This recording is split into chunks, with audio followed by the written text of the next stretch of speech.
നാരായണാഖിലഗുരോ Bhagwan namaste. Guruvayurappa. Very good evening to you all. Here in India it is evening and I am sure it will be morning there.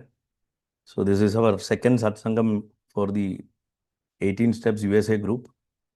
I'm so happy that we have chosen a topic which is very interesting, which I had been wanting to say for a long time. Unfortunately, due to various circumstances and maybe not because of getting permission from Guru Ayappan, I was never able to work on this topic or even speak once, though I have spoken so much on Bhagavan, which is considering the amount of material available on him, it is though very minuscule. I thought many people, see, in our world, many are Krishna Bhaktas and Krishna Upasakas, or at least they claim.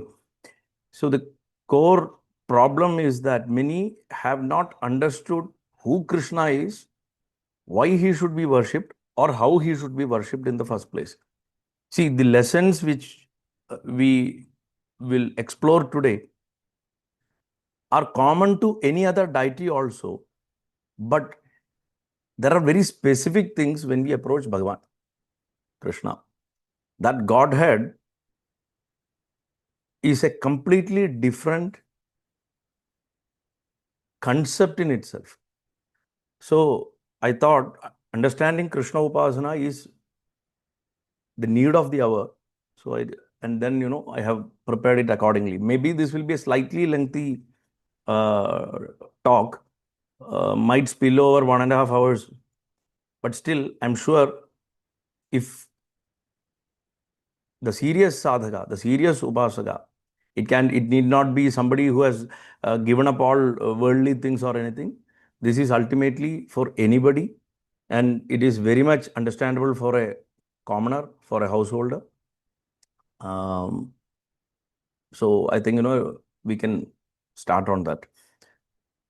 See, before we embark on what Śrī Krishna Upāsanā is, we must first understand who or what Krishna truly represents. Both in tattva means philosophical essence, and in rupa, form of worship. This is where we falter. Many of us know the rupa, the form of worship, but no clue about tattva. So the starting point is understanding both tattva, the philosophical essence of the deity of Krishna, as well as about the rupa. So we can build, let's build the foundation step by step. Let us look at the meaning of the word Krishna. There are innumerable meanings. But the most popular one I will take. Vishnu Purāṇa says, Krishir bhuvajaga shabdo naschad nirvridi vajaga tayoraikyam param brahma Krishna ityabhidiyade. Guruvayurappa.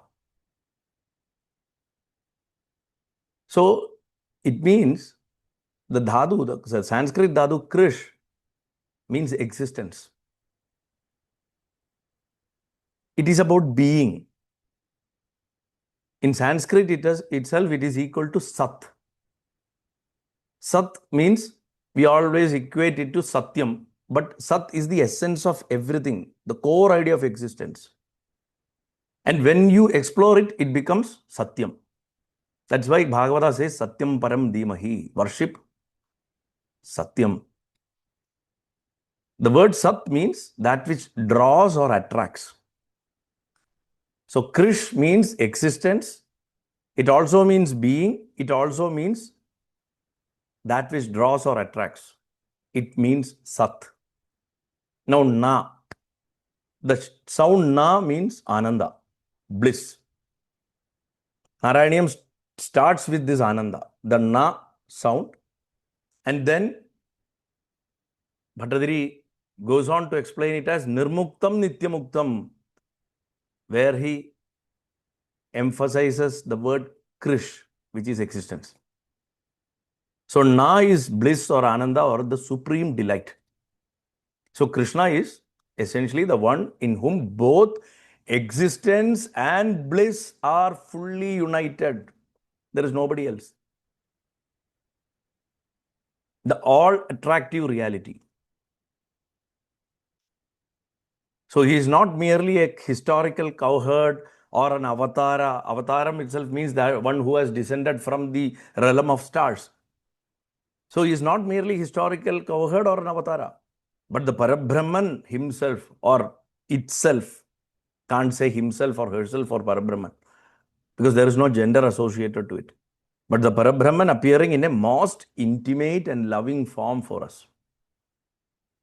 This is the first thing we need to understand regarding the etymology, the word meaning of Krishna.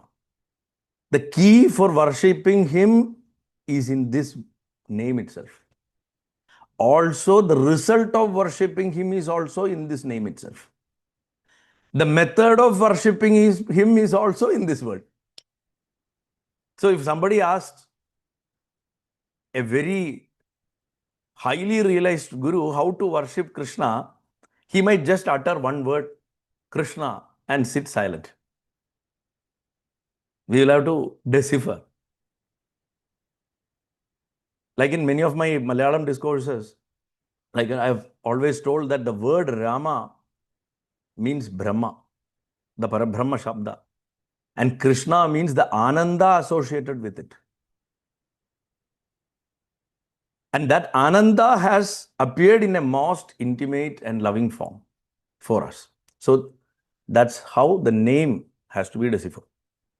Now let's look at the tattva, the philosophical essence. Bhagavata says, Edejamsak kalabumsak Krishnastu Bhagavan Swayam. Edejamsa kalabumsa Krishnastu Bhagavan Swayam. It's a very beautiful expression. It says all the other forms of Godhead are expansions or amshas or kalas of the Parabrahman. But Krishna alone is the Purna Kala or Paripurna Kala of the Supreme Godhead or Parabrahman. So he is Bhagavan Swayam. For a Shaivite, for a Shaktaya Upasaka, their perception of their deity also holds true. We should not forget that. Since now we are talking about Krishna, we will take this as the central idea and go ahead. As I've always told you in my previous discourses that every Upasaka should look at his Upasana Murti as the Parabrahman itself and all the other deities as that deity itself, not as somebody lesser to the main deity. Because there is nothing lesser in the world, because the entire world is him. The entire universe is him. Whatever seen, unseen, perceived, not perceived, everything is him. Whatever we perceive as good or bad or absent or present, black or white, whatever, in whatever varieties, it is him. So here, since we are talking about Krishna, we are looking upon him as the Purna Kala, Purna Avatara is what we say in normal terms, but here I am saying Purna Kala, Paripurna Kala, all 16 Kalas are there. We are not going to discuss all 16 Kalas. In us, there will be, in normal human beings, 1 or 2 Kalas will be there, and that itself will make them Mahan, great. Rama had something somewhere near 10 Kalas, I think. Sri Rama. Krishna, by Krishna Avatara, he had all 16 Kalas. Perfect. But that's a tantric concept. We need not go into the depth of that now. So in Upasana, what this means is Narayana, Rama, Nrsimha, Dattatreya or Mahadeva or Devi, all are reflections of that same Purna Tattva. In Krishna, the Brahman, which is an impersonal form, and the Paramatman, which is our inner guide, who keeps guiding us, do this, do that, the unseen guide within us. And Bhagavan, which is the personal God, these three concepts unite completely. These are three concepts by which we often confuse the Godhead. But actually, meaning-wise, there are three different things. But in reality, they are one. We say Bhagavan is Brahman. Then what is Bhagavan? When we call Bhagavan is Brahman, what is it? In that case, he does not have a gender. You can't call him he. You can call him a man. You cannot call him. You cannot call him a woman. It is impersonal. It is not mine or just me alone. It is everybody's, and it is everywhere, and it is everything. So it is impersonal. Now we have another word called Paramatman. What is Paramatman? Paramatman means the inner guide. Somebody who guides us from within. And then we often use the term Bhagavan, Bhagavan, Bhagavan. What is Bhagavan? One with 6 full-fledged qualities, which are not found in human beings together. Usually we call Bhagavan as our personal God.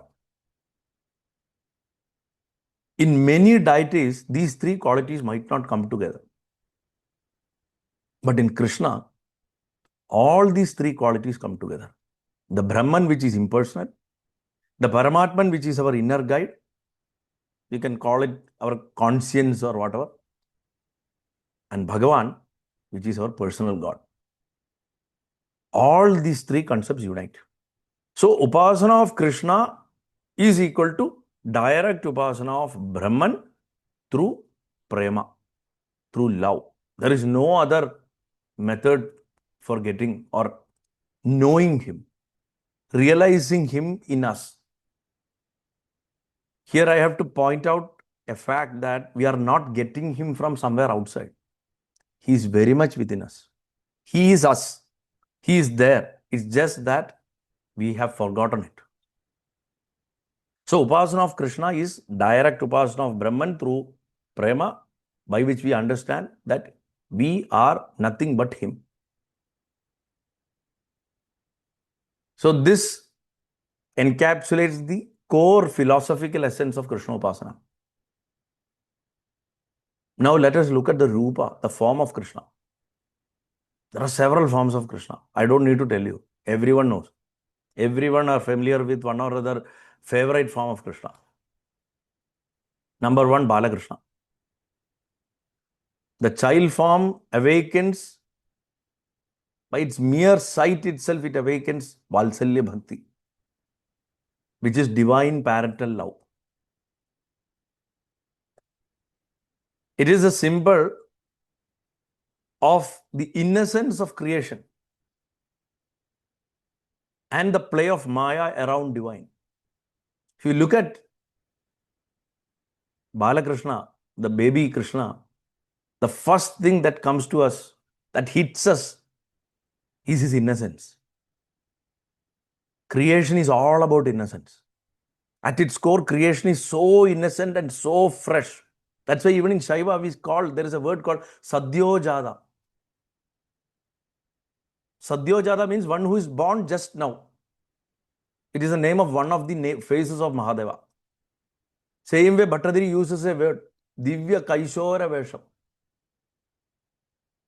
in the last Dashakam of Narayaniam, which means equating the Brahman to a small child. Because creation is always innocent. But creation is triggered by Maya.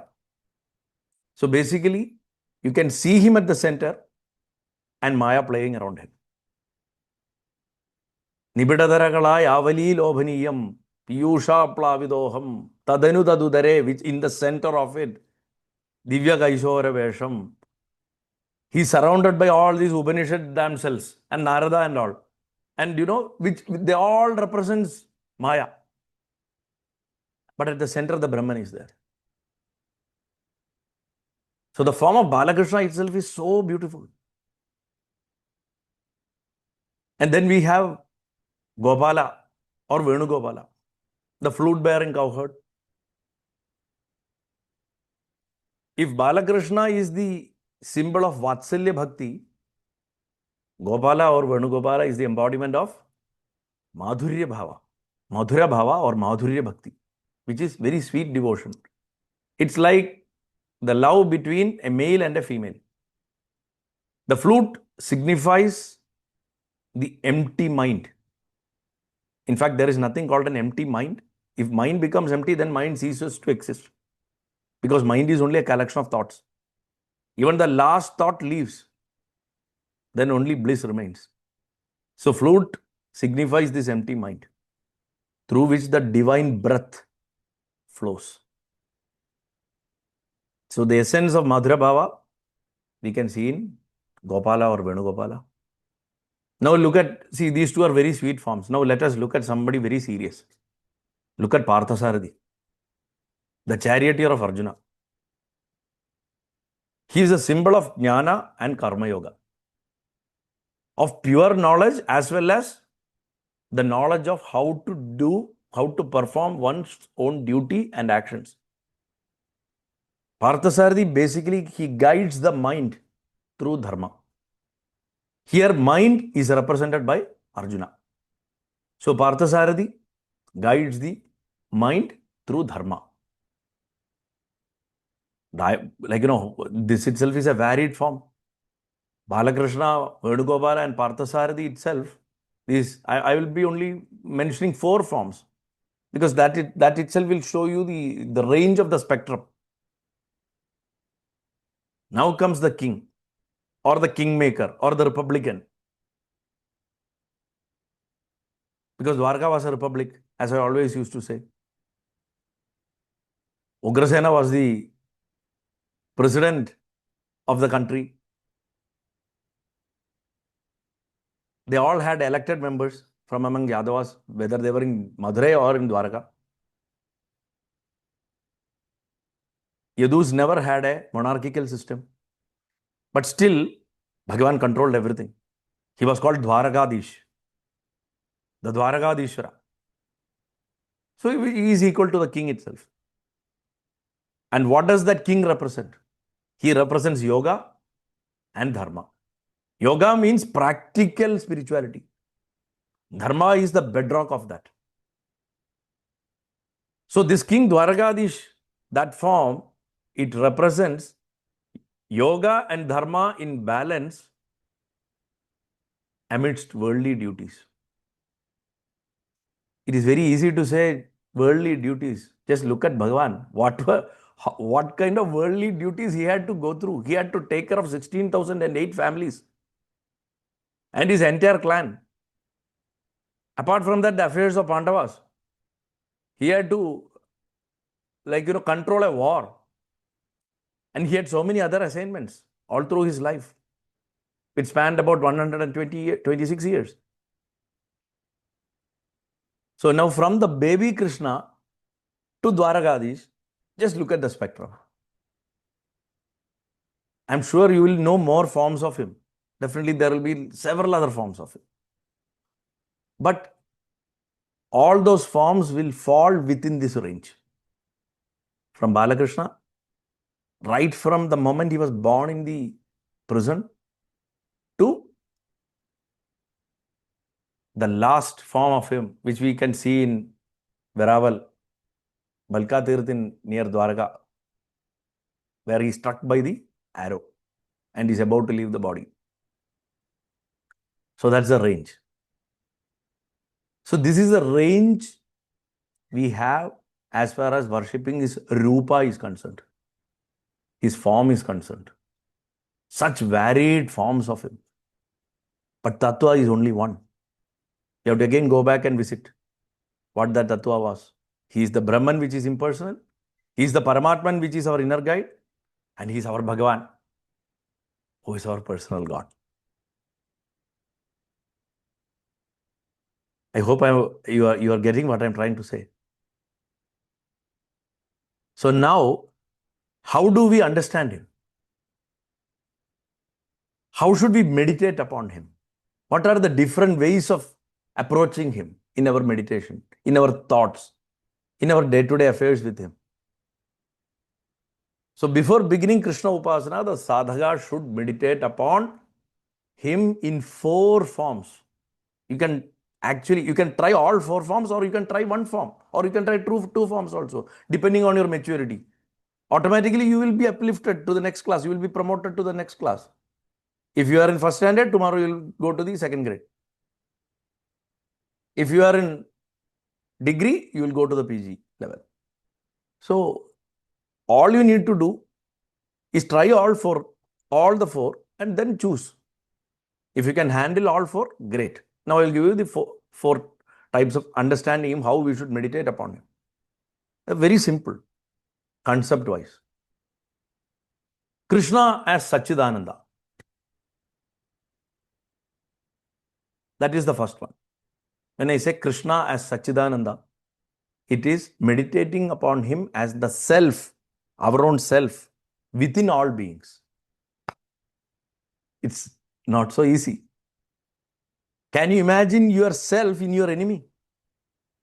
Can you imagine yourself in the boss who tortures you every day? Can you imagine yourself in the poisonous snake that is approaching you to bite you? But that's the whole task. Understanding Krishna as Satchidananda. So this is the highest form. I started with the highest form of meditation. The self within all beings. Now Krishna as Antaryamin. Who is Antaryamin? I already told about him. He is the Paramatman. He is our inner guide. So meditating upon Krishna as the silent guide in our heart. The silent guide in one's heart. Meditating on him as the Antaryamin. This is the second way.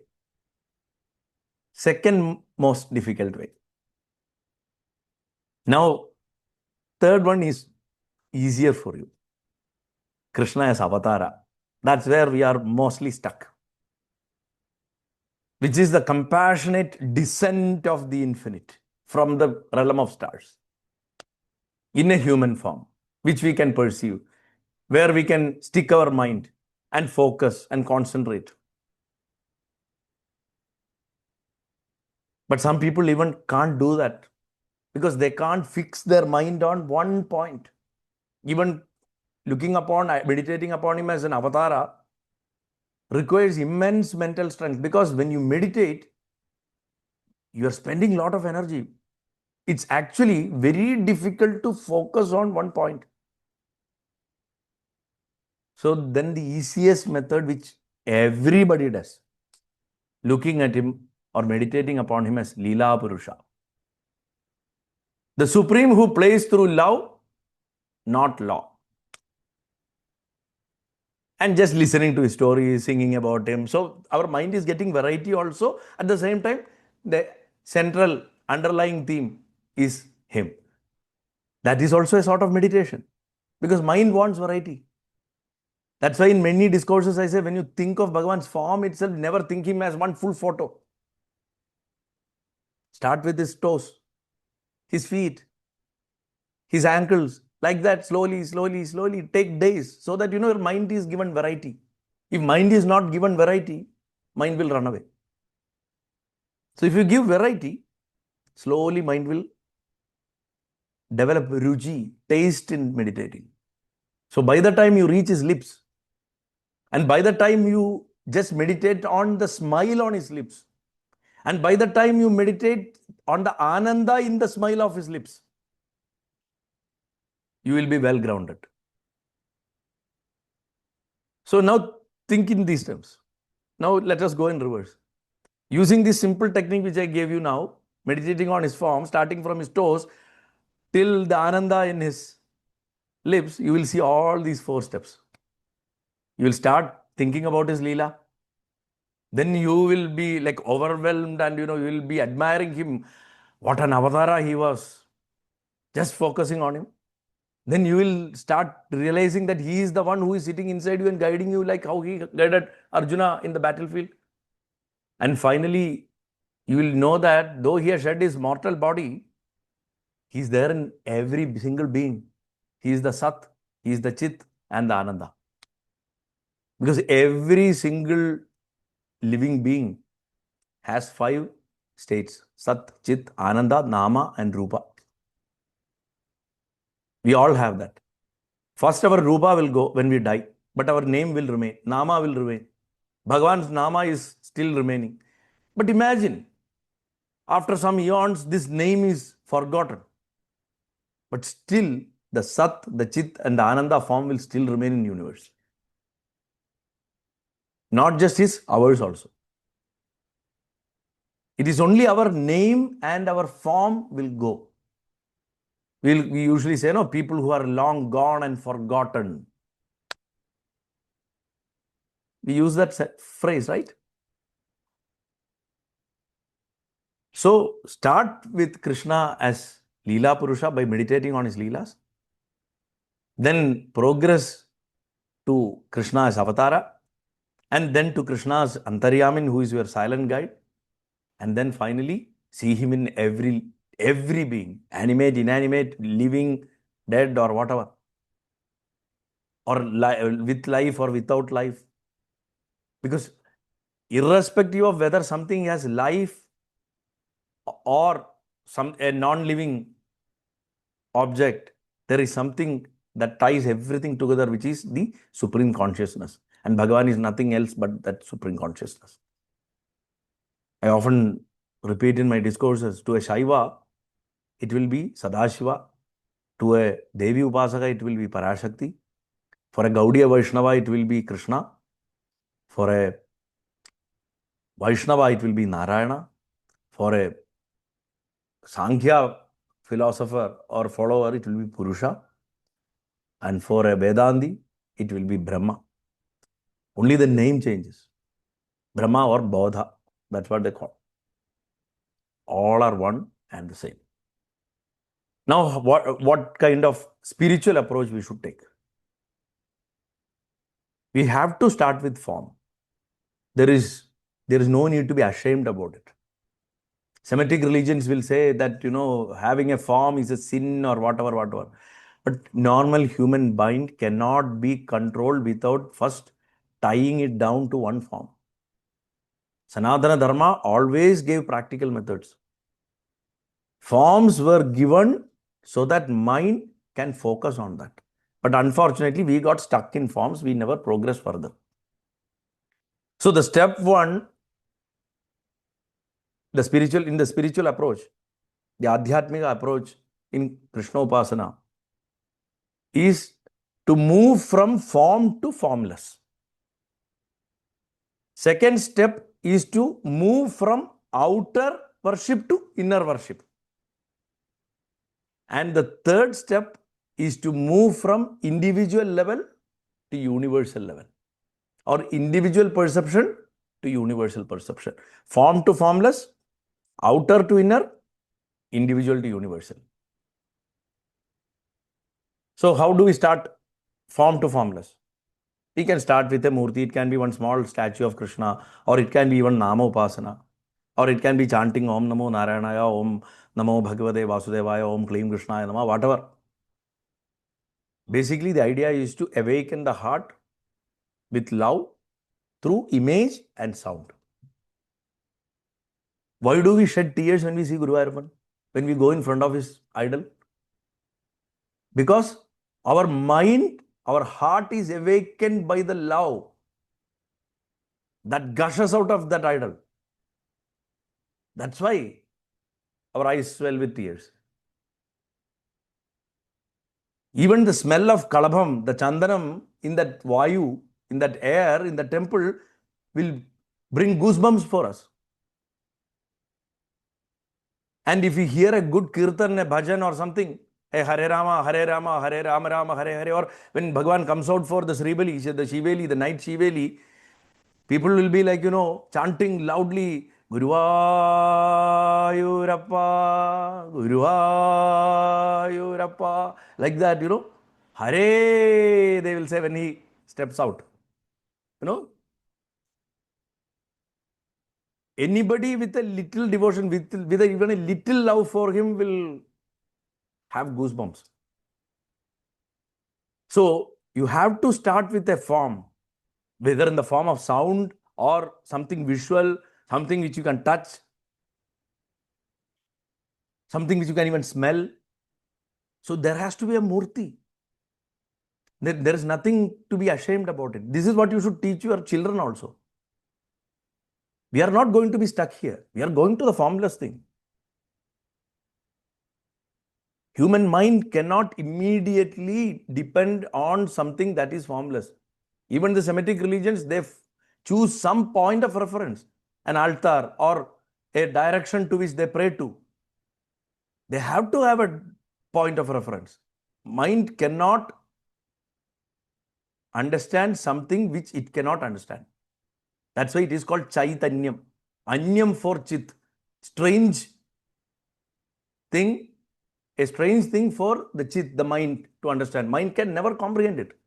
So only when the mind is fully dissolved, you won't even see it, you will just feel it. And that feeling is called Ananda. You will feel Krishna. And that feeling has always been there in us. It is nothing new. It is not coming anywhere from outside, catching a flight or anything. So any darshanam, any vision is actually happening within ourselves. So from form to formless, that's the first step. Now, we will be doing Upasana outside. We will be putting a garland on him, for putting some tulsi flowers, offering him some naivedyam. But what we need to do is we need to move that from outside to inside. Start by practicing small Manasa Puja, which is actually easier also, but very difficult if you have to do it with real concentration. And with Manasa Puja, you can actually go inside Guruvayur Sanctum Sanctorum. No problem being a woman or a man. No problem belonging to any caste. No need to be elected. No need to be elected by a lot. No, you can actually walk in to the sanctum, go hug him, kiss him, bathe him, dress him up, decorate him, pamper him, fight with him, whatever you want, you can do. That's the beauty of inner Upasana. You can perform Mahayaga itself in your mind, if you can. Like in one of my earlier prabhas, I have told about one great Shiva devotee who constructed an entire temple in his mind. And Bhagavan went for its consecration. Imagine going for consecration of a temple completely constructed completely in his mind, brick by brick. Imagine the difficulty of imagining that temple, because you cannot imagine the brick somewhere else. You have to imagine everything together in one go. It's so difficult. So you have to move to Antarupasana, feeling Krishna within your heart lotus, the Hridaya Padma, radiating blue light. Actually, it is more of indigo, the color of Sahasrara Chakra, smiling, guiding your mind. So move him there. Always feel that wherever you go, he's there inside. It need not be the ad for a telecom. A very famous telecom ad shot by one of my old friends, who is now a famous actor also, had this tagline, wherever you go, I follow. So, and there is only one person or only one thing that is true to those words, and that is Bhagavan. Unfortunately, we don't recognize him. So the moment you start recognizing him inside, Antarupasana starts. It's called Antaryagam.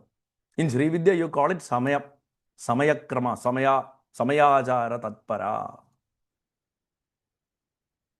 Andarmukha Samaradhya Bahirmukha Sudurlabha. She is known by that name, no, in Lalita Sahasranama. one who is worshipped inside. So move from outer to inner. Now from individual to universal. Never get stuck in the individual called Bhagavan, which modern day bhakti movements are trying to do. They are trying to stick you into the individual form of Krishna. But that form is gone. That form was given birth by Devaki. That body also was made of Panchabhutas like ours. Akasha, Vayu, Agni, Jala and Prithvi, earth. That is gone because of one hunter's arrow. That body doesn't remain anymore. But what remains is the supreme consciousness. And that is what Krishna is. So from the individual level, you have to move to the universal level. Perceive all beings as Krishna's manifestations. Even manifestation is a very bad word. It's actually an inadequate word. There is nothing called manifestation. In Uddhava Gita, Bhagavan tells Uddhava, people think that something is being created. People feel that, something is being sustained.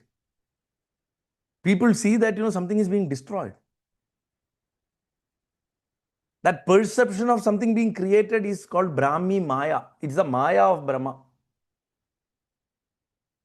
The feeling that something is being sustained is the Maya of Vishnu, Vaishnavi Maya. If you feel that something is being destroyed, it is called Shankari Maya, the Maya of Samhara. Actually, nothing is created, nothing is sustained, nothing is destroyed, only I am there.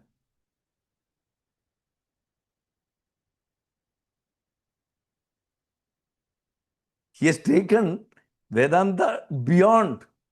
Even Upanishads might not say this. Upanishads stops at a point. Bhagavan takes it further. So look at everything as Krishna. You won't see anything else. But still we have to live our life, our Laukika life, our householder's life. That's where Gita comes in. Bhagavan tells Arjuna, don't worry whether that's your uncle or your tata or your grandfather or your nephew, nothing. If they are on the enemy side, kill them. They are also me, I am me, and you are also me. So in effect, there is nothing that is created, nothing that is sustained, nothing that is destroyed. This is the core essence of Gita. Vasudevam sarvamidhi. All this is Vasudeva.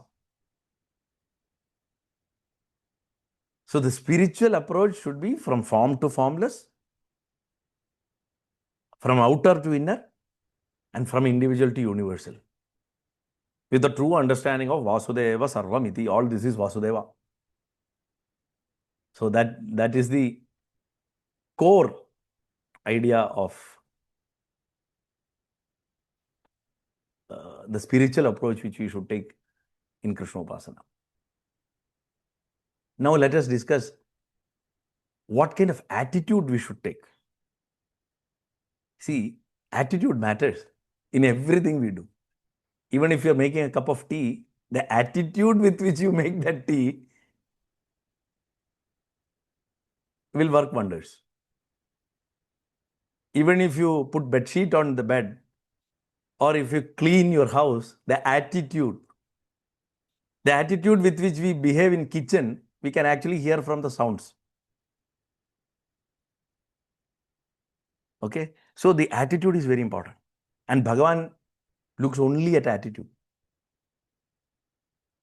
If you go with a big attitude, he will also show attitude.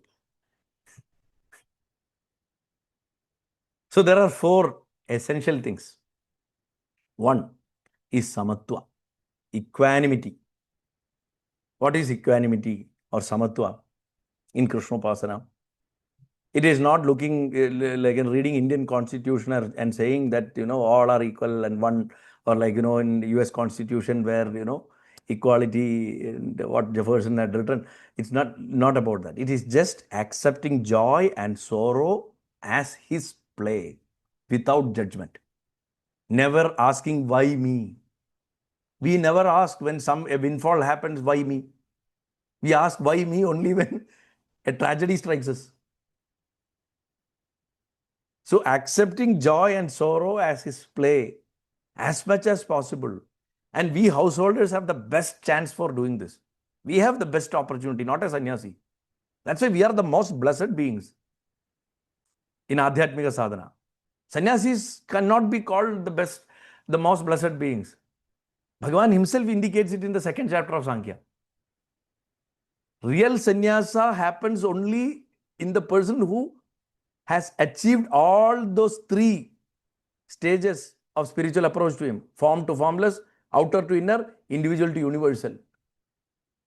If you have achieved that, even if you are driving a Mercedes, staying in a 5-star hotel, and if you are spending your time with your family, you are having a vacation in anywhere, Malibu or wherever, if you have achieved this, you are a yogi, you are a sannyasi. That's not a certification from Sharath Haridasan, it's a certificate from Bhagavan. That's how Bhagavan has listed it out. So having samatva, practicing samatva means, equanimity means accepting joy and sorrow as his play. The second thing is anuraga, love. Because love is the only bridge between Jiva and Brahma. Brahma is not the creator Brahma I am talking about, it's the Parabrahman I am talking about. The only bridge between Jiva and Brahman. Now, who is Jiva? We all know who is Jiva. Don't say Radha, it is Rukmini. Radha is a completely different concept. Jiva is Rukmini. Why do we celebrate Rukmini Kalyanam in Saptahams? Bhagavan has married others also. Why don't we celebrate Satyabhama's marriage? We celebrate only Bhagavan's wedding with Rukmini. Not because it is very dramatic. It is because it is Jiva Brahma Aikyam. It is the unity of Jiva with Brahma. So it is called Jiva Brahma Aikyam. So you need to have samatva, practice it by accepting joy and sorrow as his play. Cultivate anuraga towards him. When you cultivate anuraga towards him, you will be compassionate to every single thing around you. Now, because of these two practices, you will automatically inculcate or grow the third attitude, quality, which is the vision of his play. Līlā drishti. Whatever that happens in this moment in your life, whatever that has happened previously, whatever that is to happen, you will start looking at all of them as a sport of the divine. See, you will say Bhagavan is playing. Bhagavan is playing. If you burn your hands, Bhagavan is playing. If somebody gives you a hug, Bhagavan is playing. If somebody has gifted you money, Bhagavan is playing. If somebody has snatched something from you, also Bhagavan is playing. I'm just trying to put it in a very light way, but try implementing it. But with samatva and anuraga, automatically this Līlā drishti will come. The ability to look upon every single happening in life as his play. And now, with samatva, anuraga and Līlā drishti, well grounded in place, well, once the foundation is done, automatically the fourth one, the true one, will be felt within you. Most of the time, people are very hypocritical about it because they're trying to show that they are doing that quality, they are practicing that quality, or they are just trying to convince somebody else that they are already achieved it. But Bhagavan knows the truth. And that fourth attitude is Sharanagati, surrender. You are the doer, I am your instrument. This is exactly what Bhagavan has commanded in Gita. Nimitta matram bhava savyasajin. Oh Savyasaji, Arjuna, just become the reason. Just become the doer. I am your instrument. You are the doer, I am your instrument. We have to have this attitude right from the beginning, but we won't be feeling it. We will be mechanically saying, oh Bhagavan, you are the doer, I am your instrument, but still will take all the bhalam, benefits of it, or all the negatives of it also. Only when our surrender is complete, we will literally feel the joy of being the ayudham of Bhagavan. The idea is to become his weapon. The idea is to become his instrument by which he plays the daily Līlā. So, accept joy and sorrow as his play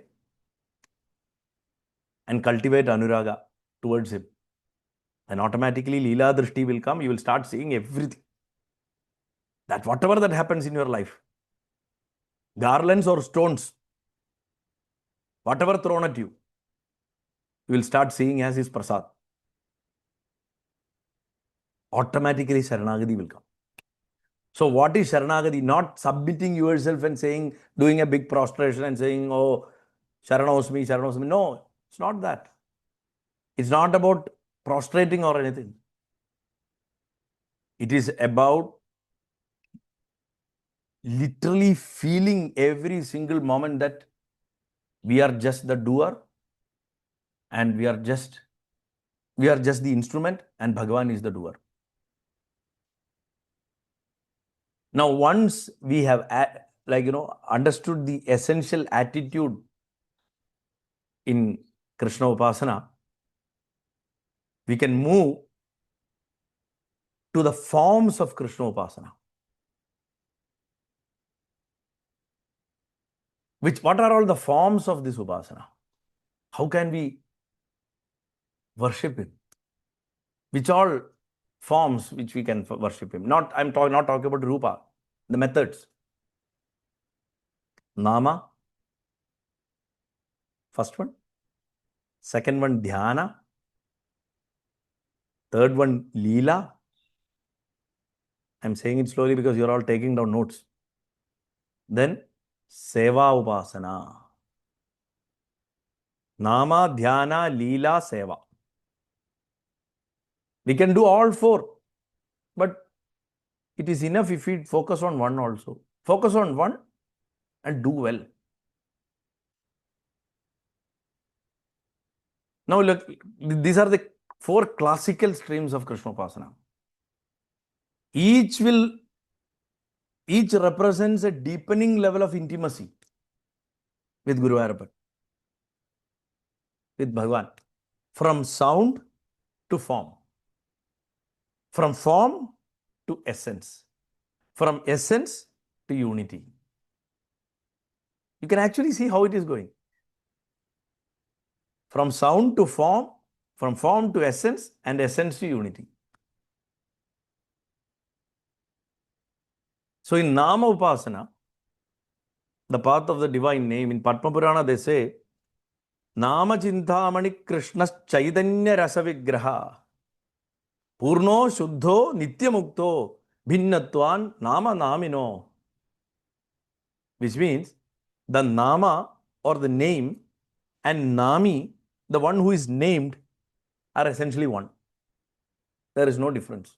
When you utter Krishna, you don't need to wait for him to appear with a Vamshi, a flute and then peacock feather on his crown, nothing. He has appeared. You just say Krishna now. Say Krishna. When you say Krishna, Krishna has come. That's what Padma Purāṇa says. All we need is to, but we are conditioned to think that, you have to see somebody like this. Start with this child's innocence, that even uttering the name of Bhagavan is equal to manifesting him. Just uttering it once. So when you utter Krishna, you invoke the very presence of him. It is not a symbol, not as just a sound, but it is a living vibration of consciousness. That's why he said, Satchidananda Rupa Nāma. Nāma Rupa. And Rupa is gone. 5,000 years back, it is gone. But Nāma is there. And he is very much there. So the word Krishna, or for that matter, the name of any devata, is the living vibration of consciousness. So how do we practice this Nāma Upasana? Simple. Do Nāma chanting. Krishna, Krishna, Krishna, Krishna, Krishna, Krishna, Krishna, Radhe Krishna, Radhe Krishna, Radhe Krishna, Radhe Krishna. You can chant. Or you can chant something like, Narayana, Narayana, Narayana, Narayana, Narayana, Narayana, Narayana. My mother used to say when she was a child, whenever they used to go to Guruvayur, next to the sanctum, Anyam Tirumeni will be standing and he will be chanting Narayana loudly. If he ever sees any kids approaching the sanctum, he will look at them and say, Narayana, Narayana, Narayana, Narayana. And will make them, encourage them to chant. No?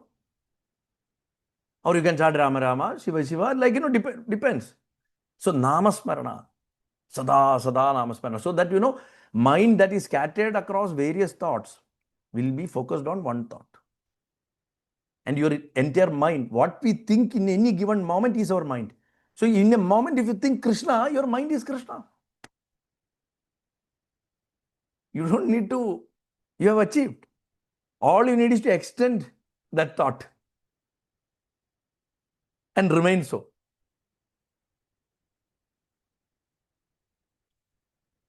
If you have a mantra, you can chant that also. But do it consistently. Om Namo Narayana or Om Namo Bhagavate Vasudevaya or whichever mantra, or Hare Krishna or Hare Rama or whatever. In whichever form. The correct Vedic version is Hare Rama. But now people have started, because of certain cults and sects, they have started chanting it in a ulta form, which according to Mantra Shastra is completely wrong. But it is practiced widely. And they say that Chaitanya Mahaprabhu had attested it. So, but whatever, end of the day, attitude is what matters.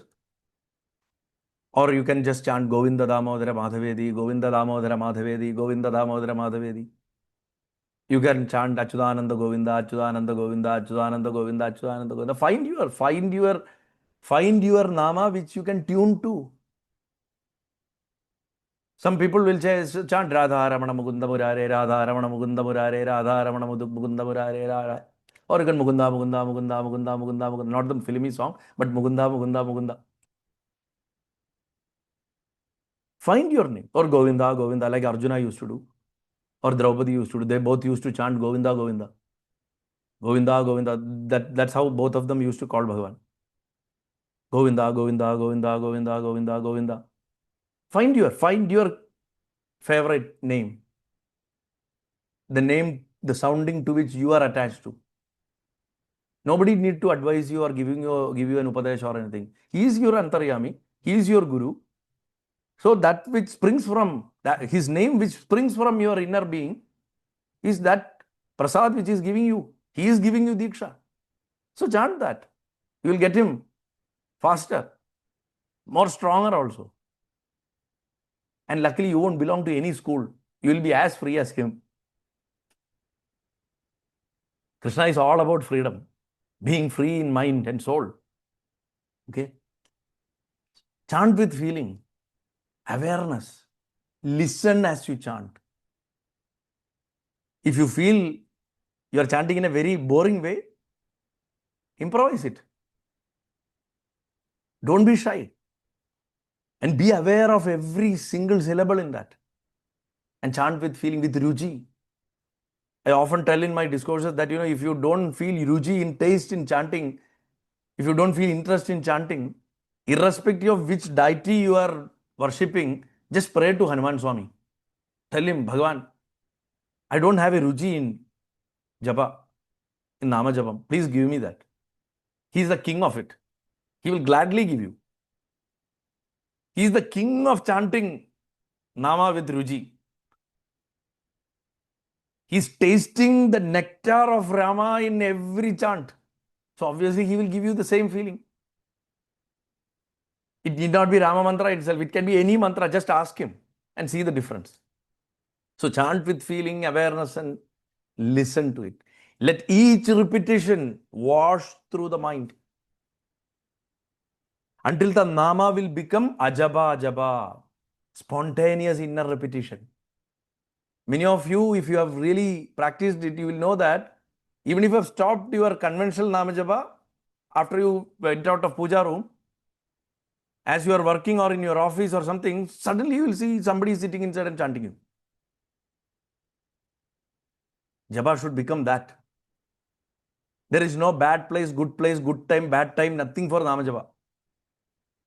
Any time is good for Nama Japa, and it should become Ajapa Japa. And getting it as an Ajapa Japa is the greatest blessing, which will happen if you consistently do Japa, at least for 41 days.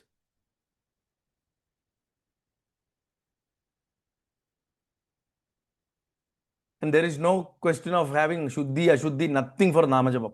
If it is a mantram, definitely it is there. Because you are dealing with Apana Vayu.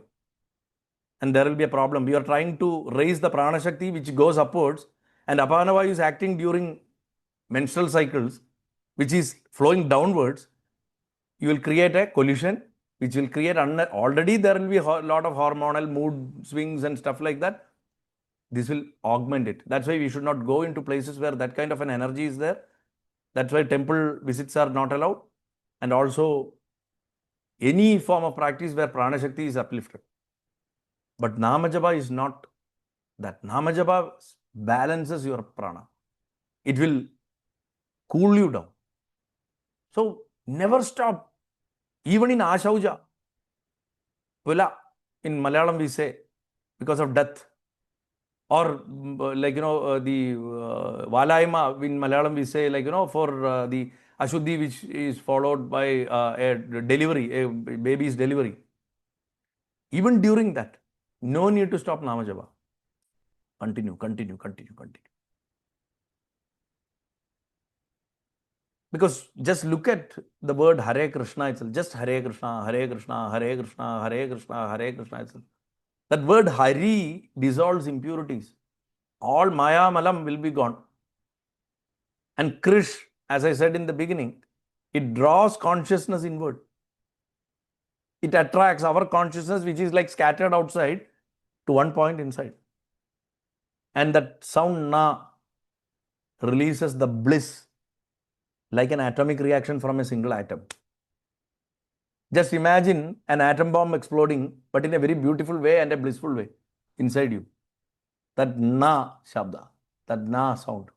That is why a Gandha, which we use, a bell, which we use for pujas, the sound of it is Na, Na, Na, Na, Na, Na, Na.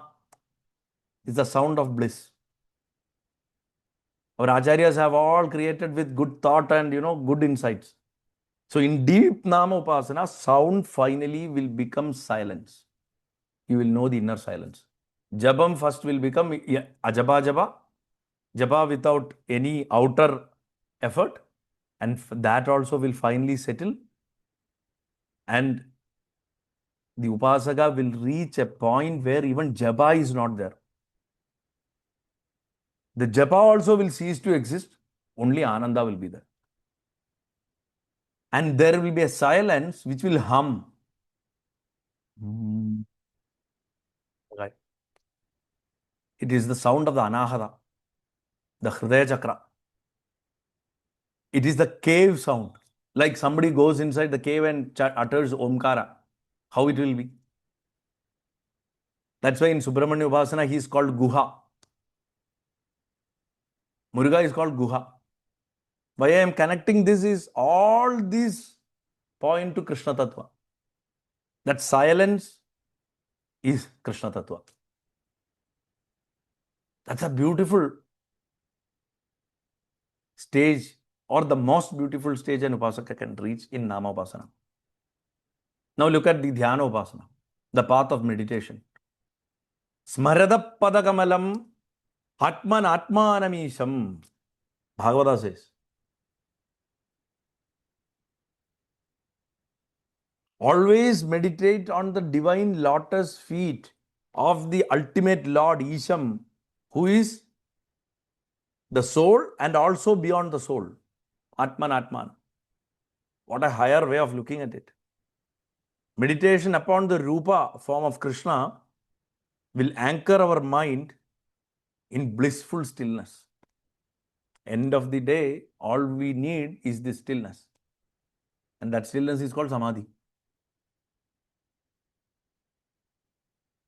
We can visualize him seated in our heart lotus, radiant blue like blue sapphire, or like a rain cloud, eyes filled with compassion, wearing a peacock feather and holding a flute, whichever form you like, or you can have him with 4 hands like how Guruvayurappa stands. As you meditate, also imagine not just visual, but the sound of his flute through our own breath. Smell his incense, the kalabam, the chandan, the nishagandhi flower, all those divine smells emanating from his body. Even feel his touch, the silky, gentle touch of the divine boy. So basically, through your inhalation, you will draw him inside as Vayu. And when you exhale, you will release your ego, which is your sense that this body is me. So inhale the divinity, exhale the ego. Inhale the divinity and exhale ego. Fill Guruvayurappan within you. Every now and then you can do that. Even when you are walking around doing something, suddenly if you remember what I said, stop for one moment and take in Guruvayurappan. Fill your entire body with him. Exhale your ego and then go about your usual course. This is also a meditation. You will feel this as a joke. I have done this as a child. And it works wonders. Whenever I used to feel that I am superior in something, I used to do this unknowingly. And it has actually taught me quite a lot of things. So I'm just sharing this with you. So the boundary between the sadhaka and the sadhya, that which we are trying to attain, or the seer and the seen, dissolves. And the seer becomes the seen. Or the seer discovers that he was actually the one who is to be seen. The knower becomes the knowledge. The dancer becomes the dance. The singer becomes the song. The storyteller becomes the story. I don't know how many of you heard my interview in that 1111 channel. The second part of that conversation is all on the Nadaraja concept. So where I have elaborated on this particular concept. So you have to keep in mind that flute, Bhagavan's Vamshi, the Murali, is the empty mind or no thought, Shunya Manas. This is exactly what Patanjali also has written in the first sutra of Yoga Sutras. Chitta Vritti Nirodham Yogam. When all activities of mind are stopped, that is called yoga. And this boy, he has taken that no mind state and he's playing the divine melody. That's why he is called Yogeshwara. That's why Bhagavan is called Yogeshwara. Only when the mind is hollow or there is no mind can the divine play its music through you. Because even if there is some blockage inside the flute, he will see, no, it's not working, he will throw you away. So be that empty flute so that he selects you and plays his divine music. And look at the number of holes in that. You can actually see 7 holes. Right? All our 7 chakras are there. So he will run his breath through that. Muladhara, Swadhisthana, Manipuraga, Anahada, Vishuddhi, Ajna, and Sahasrara. Basically, Saptaswaras are that. But even the most learned singers, they forget the fact that the Saptaswaras are in our own body. They just look at only the Sangadis and all, and how proficient they can do an alap. Now, I think, I have completed what Dhyāna Upasana means. Nāma Upasana, Dhyāna Upasana. Now comes the Līlā Upasana, the path of divine play. It's raining very heavily here. The Tulavarsha, the southwest monsoons, and lightning also. Maybe Bhagavan loves this topic. That's when he always brings lightning and thunder and heavy rains, whenever some of his favorite topics are talked about. It has happened all through, like in the last 4 years, whenever I have given live. Even in summer, it has happened. So maybe he really likes this topic. The third one is Līlā Upasana, the path of divine play. Nritya Gita Vaditraya. Nritya Gita Vaditraya Krishnanusmarane Sada. Which means to remember and relive the divine play, the Līlā of Bhagavan, not just as some story, some myth, some mythological thing. See, we have a leader who said Ganesha is a myth. So, not like that. Even most of the Hindus think that these are all myths. They are not myth. They are not mithya. But as a living rasa in our hearts. And for that, use nritta, gita, vadya. It can be harikatha, it can be a discourse, a talk like this, or it can be a bhajan. It can be our own bathroom singing also. If it is about Bhagavan, it is Līlā Upasana.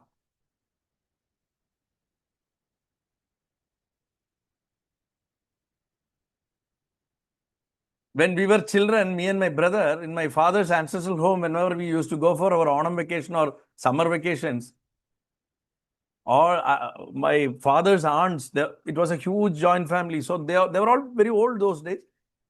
They will say, those two guys are going to the pond. Now we can start hearing Ayyappa Malakku. Because, the moment we get into the pond, we will start singing bhajana. And, it used to be a festival like that. Many of our cousins also will join us. And that's how we used to take bath. We never knew why we did that. We still don't know why we used to do that. And we used to sing at the top of our voice, Ayyappa Hare, Ayyappa Pahimam, like that. We used to sing. Sabarimamala Shastave Pahimam, and in a very, very melodious way we used to sing those days. Now if I do that, some people will call me mad. But those days, being children, it was easy. That freedom was there. This is exactly what Puntanam also said in Jnanapana. Nanam kaivittu guppistu dikkanam. Leave aside your shame. With folded hands, chant his name. How? Mattaneppola nrittam gudikkanam. Like a madman, you should dance and sing. That is Līlā Upasana. To remember and relive. Because when you remember itself, you will get goosebumps. And if you start reliving that divine Līlā, obviously you will become Krishna. This was the core idea of me writing that book, Krishna's Whisper, 18 Meditations. My whole idea was to take the reader, not just remember his Līlā, but to relive the divine play as a meditation. So when you read Kaliya Mardhanam, you are the Kaliya, you are the Kalindi, you are the wind, you are the poison, you are Bhagavan, you are also the tree from which Bhagavan jumps into the Yamuna river. You are Kaliya's wives also. Everything is you. And in the battlefield also, I have not just tried to put beautiful pictures of Bhagavan. I have also tried to put very ferocious pictures of Bhagavan in that. Like the battlefield meditations. You are the one who is wounded by Bhishma's astras. When Bhagavan's body is being wounded by Bhishma's astras, you are the one. So that's the way we relive his divine play. So how to practice this? Every day read or listen to the Bhagavata Dashamaskanda at least daily. Especially the Vrindavana Līlā. Or Narayaniyam. Mentally, you should place yourself in a scene as a gopa or gopi or bird or tree or flute or as every single thing in that. You can be everything. You can be even the asura killed by Bhagavan. No problem. Just get killed for once, no.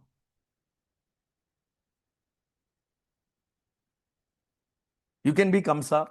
You can be Bhagavan also. You can be Chanura. You can be Mushtiga. You can be Balrama also. No problem. You can be Kuvalayapidam also. No problem.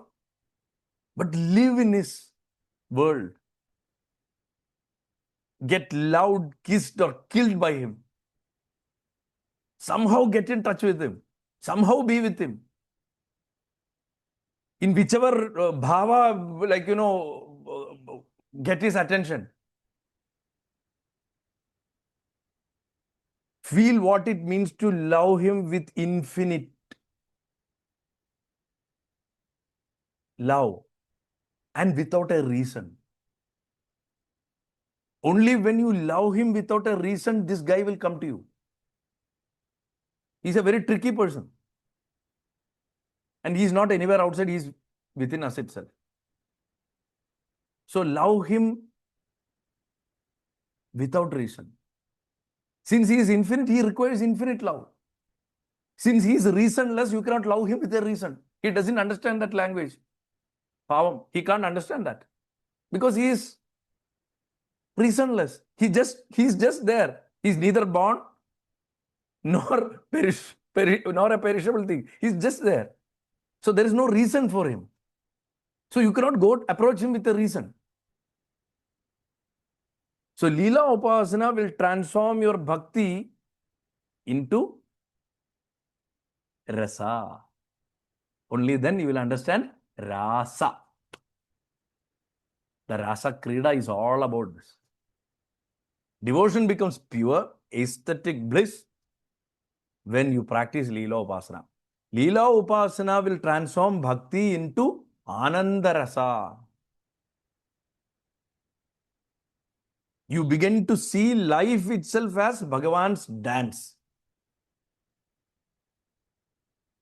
Rasa krida becomes our life itself. Every single event, joy or sorrow becomes a note in his melody.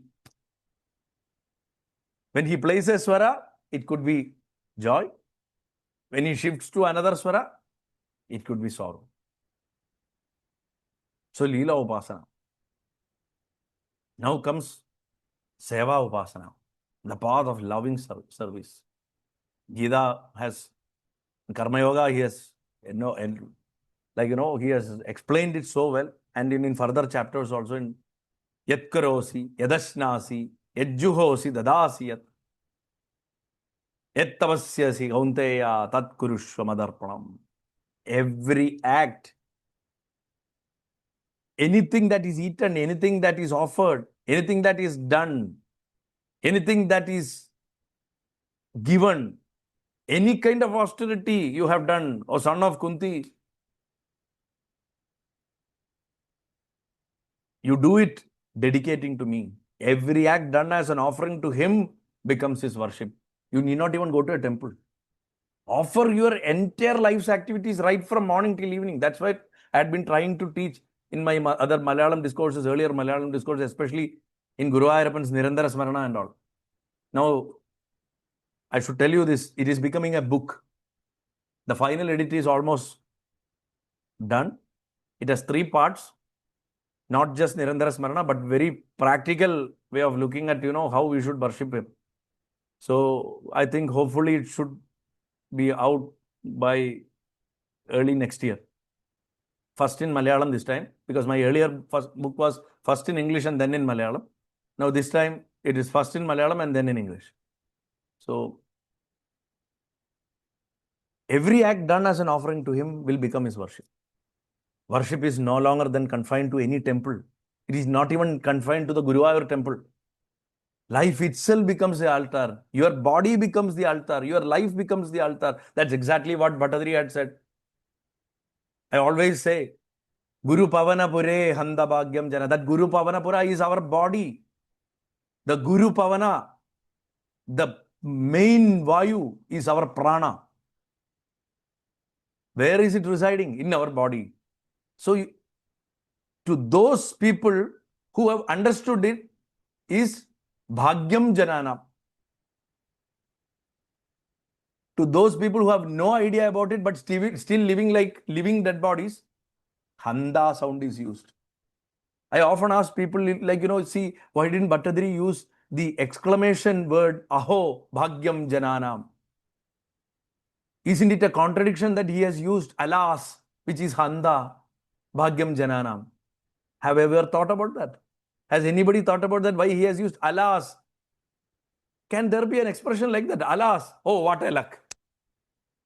Alas, what a luck is such a misnomer. It should be, wow, what a luck, right? He says this Brahman is sitting in this place called Guruvayur, or in this body called Guruvayur, and I am like he's exclaiming about the fortune of the people living there, or of the realized people, souls, in a higher meaning, but he has used the word alas, Handa. Handa Kobichal means in Malayalam they say, even in Malayalam, the old Malayalam, it used to be there. Handa is like always used as like a word for, which is equal to alas. Oh, sad. But he has used this here. He should have used wow. Aho, great, wow. He didn't use it. It is because Bhattadri is indicating at both types of people. To the realized people, it is Bhagyam, but the people who are still living like dead bodies, like, though they're breathing without any form of realization, it is sad that this Brahma Tattvam is inside you and still you are not recognizing. What a beautiful way of putting it in one single sentence.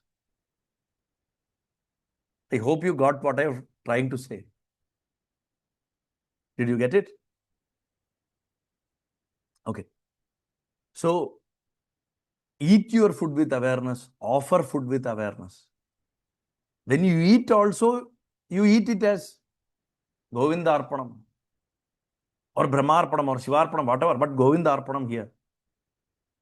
When you serve food for others, then also Govinda Arpanam. When you do some work for yourself or for others, Govinda Arpanam. When you create something, Govinda Arpanam. When you destroy something, Govinda Arpanam. When you are about to say something also, Govinda Arpanam. Even your words are offerings for him. It can be even a casual conversation. Imagine sitting for a chit chat with your friend, first by saying Govinda Arpanam. If you are aware of what you have said in the beginning, then you won't be talking nonsense with that friend. Your words will be very chosen, cautious, but still filled with friendship. Try practicing it. So, what this brings in us, all these forms, the Sevā Upasana, or for that matter, the Dhyāna Upasana, or Līlā Upasana, or Nāma Upasana, why are we doing this? For transformation. The ego which claims I do melts away. You discover Krishna in karma, the doer behind every doer. That's our only task. Only then we will understand what he meant by saying karmanyeva adhikaraste ma bhaleshu kadajana. It's very easy to give a literal translation of that Gita sloka saying that, oh, give up all fruits of your actions. Very easy to say. It's not as easy as we think. To practically implement it, you should follow at least one of these sevas. Then it will work. Then this I am doing and it is me will melt away. Bhagavan will become this body and Bhagavan will be the karma. So, when you look at this inner synthesis, which brings out this transformation, I will sum up again. The type of Upasana is Nāma. Its approach is through sound, and through sound we feel his presence. The result is inner transformation of mind purified by vibration. All Upasana types have a specific approach and an inner transformation. So, Nāma, the approach is through sound, and feeling his presence. And what we get as inner transformation, our mind is purified by vibration. Or our mind becomes that one thought of his Nāma, which strengthens our mind, which brings out our faculties. We might even develop Ashtasiddhis like Hanuman. Because that is the full power of mind, which we are not aware of now. It is there in every one of us. Anima, Garima, Lagima, Mahima. But even that is not the goal. It is to dissolve that mind in Bhagavan. Now the Upasana type Dhyāna, here the approach is through imagery. And what we get, like we got in Nāma, through sound we felt his presence. Here through image we get his vision, darshanam, pratyaksha darshanam. And what do we get as inner transformation? Our awareness becomes single pointed. Ekagrata.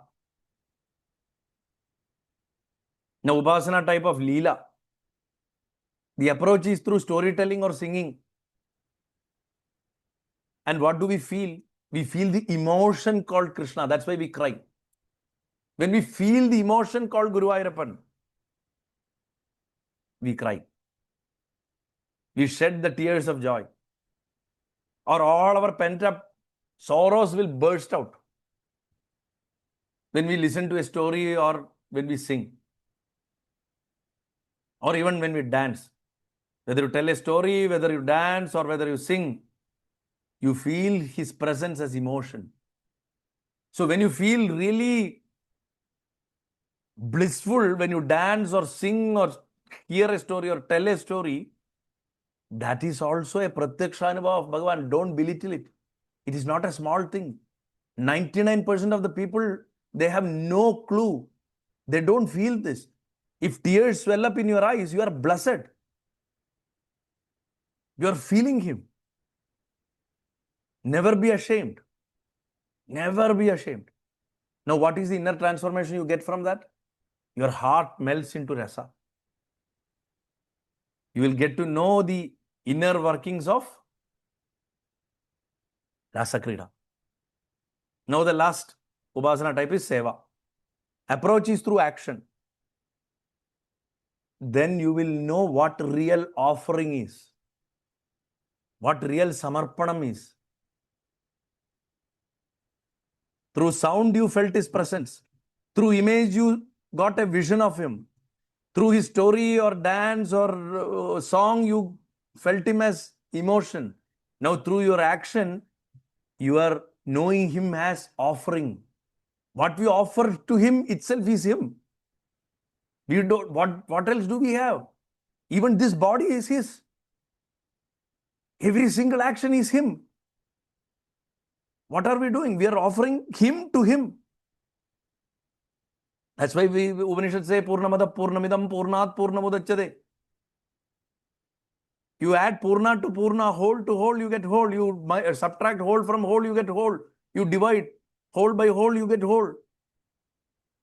You multiply whole. There's only one that remains. So action will give you the experience of offering. Now, what is the inner transformation that gives you? Ego dissolves into love. So, Nāma purifies your mind by vibration. Dhyāna makes awareness single-pointed. Līlā melts your heart into rasa. And Sevā dissolves ego into love. All ultimately merge. A real Upasaka will have all these four qualities. Nāma will be there, Dhyāna will be there, Līlā will be there, Sevā will be there. A real Lakshana Yukta Upasaka, the one who has all the qualities of Upasaka will have all these four. Automatically, a fifth form of Upasana will come, which you don't need to take any extra effort. If you do all these four, automatically it will flow. Atma Upasana. It is called Atma Upasana, where you realize your own self as Krishna, as the Antaryami. Yomam Pashyadi Sarvatra, Sarvam Jamai Pashyadi, Tasyaham na Pranasyami, sajamena pranashyadi. 6th chapter, 30th sloka. For one who sees me everywhere and sees everything in me, to that person I am never lost, nor he is ever lost to me. What a beautiful way of saying. We say, some people will say, oh, I used to feel Bhagavan, nowadays I don't feel him. I used to feel love towards him, nowadays I don't feel him. Now when I go to Guruvayur, I don't feel, because of the crowd, I don't feel he's even there. You know, some people say, some big devotees keep saying that, oh, these days I don't feel Chaitanyam in sanctum. Brother or sister, if you see everywhere him, then everything is his Vigraha only. It is not just in Guruvayur. If you can't see him there also, then it is your plight. It is your ego which is making you are thinking that you can feel him in that idol, which is the hallmark of your ego. If you can feel him everywhere, it is the destruction of your ego. If you see him only in one place and only in that place and only prescribe others also to go to only that place to get him, it shows your ego. If you tell others also that, you know, he's everywhere, like what Prahlada did, and which is certified by Narasimha himself, by his appearance from the stambam, that is the destruction of ego. And what is ego? Hiranyakashipu. We have a simple explanation of Narasimha Avtara. So, Yomam Pashyati Sarvatra, just by heart this sloka, the 6th chapter, 30th sloka. See him everywhere. To one who sees him everywhere, that bhakta will never lose Bhagavan. And Bhagavan also will never lose him. That's what he said.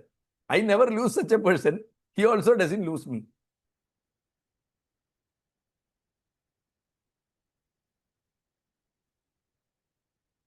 Now, how do you attain this? See, we have gone through the tattva, the form, the type of upasana, the attitudes we need. Now, the most important part comes. This is the cream. This is the cream area of Krishna Bhakti or Krishna Upasana. We have understood all the 4 Upasana margas, Nāma, Dhyāna, Līlā and Sevā. Now, let us enter the inner temple, inner sanctum of our heart. Let's step into it. We are all prepared now to step into that. That's where we explore something called Bhava. Bhava.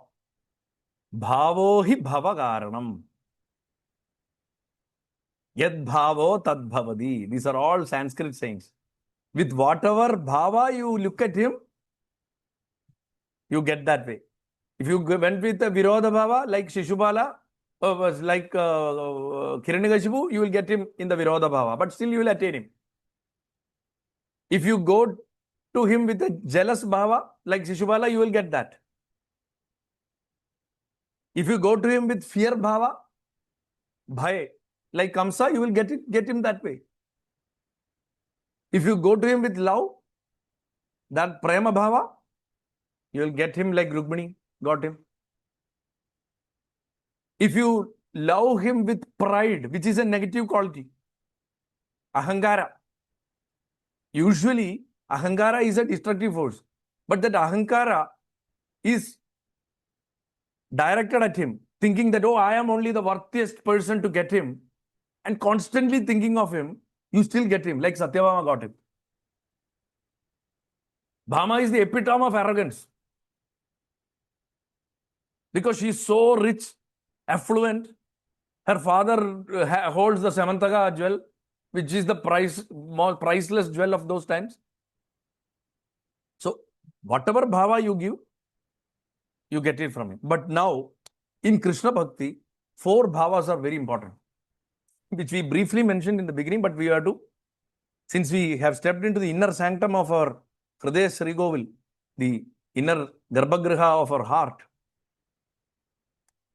Dasya, which is the first one, the first stepping stone. Some great bhaktas choose to remain there. They don't want to go to further stages, like Hanuman. Hanuman Swami, the king of bhaktas, he wants to stay at that level.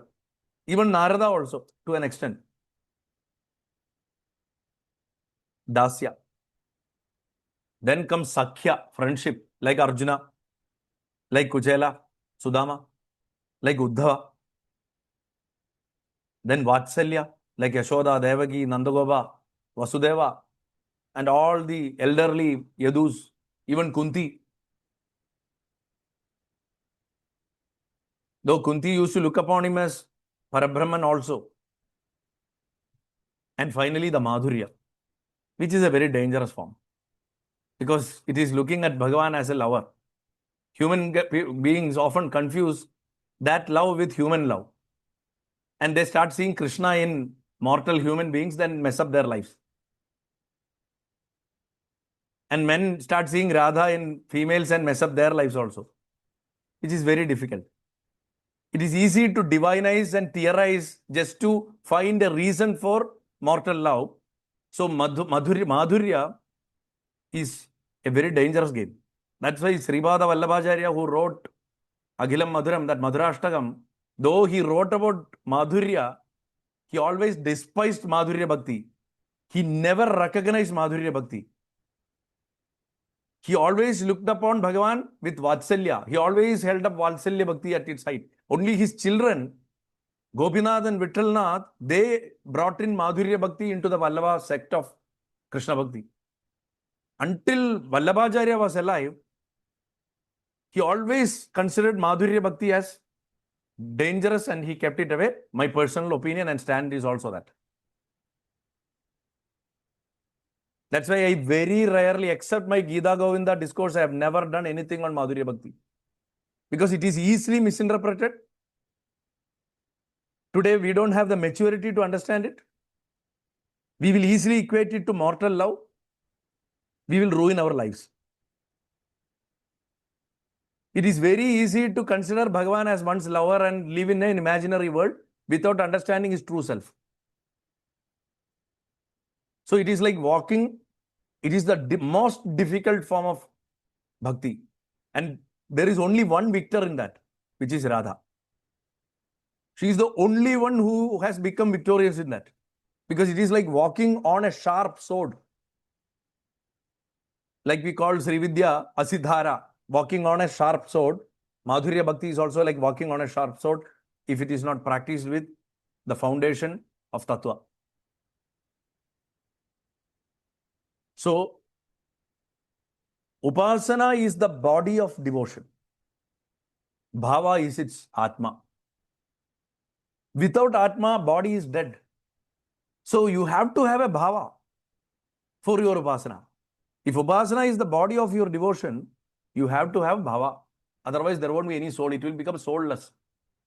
Without Bhava, worship will be mechanical, which most of us are experiencing anyway.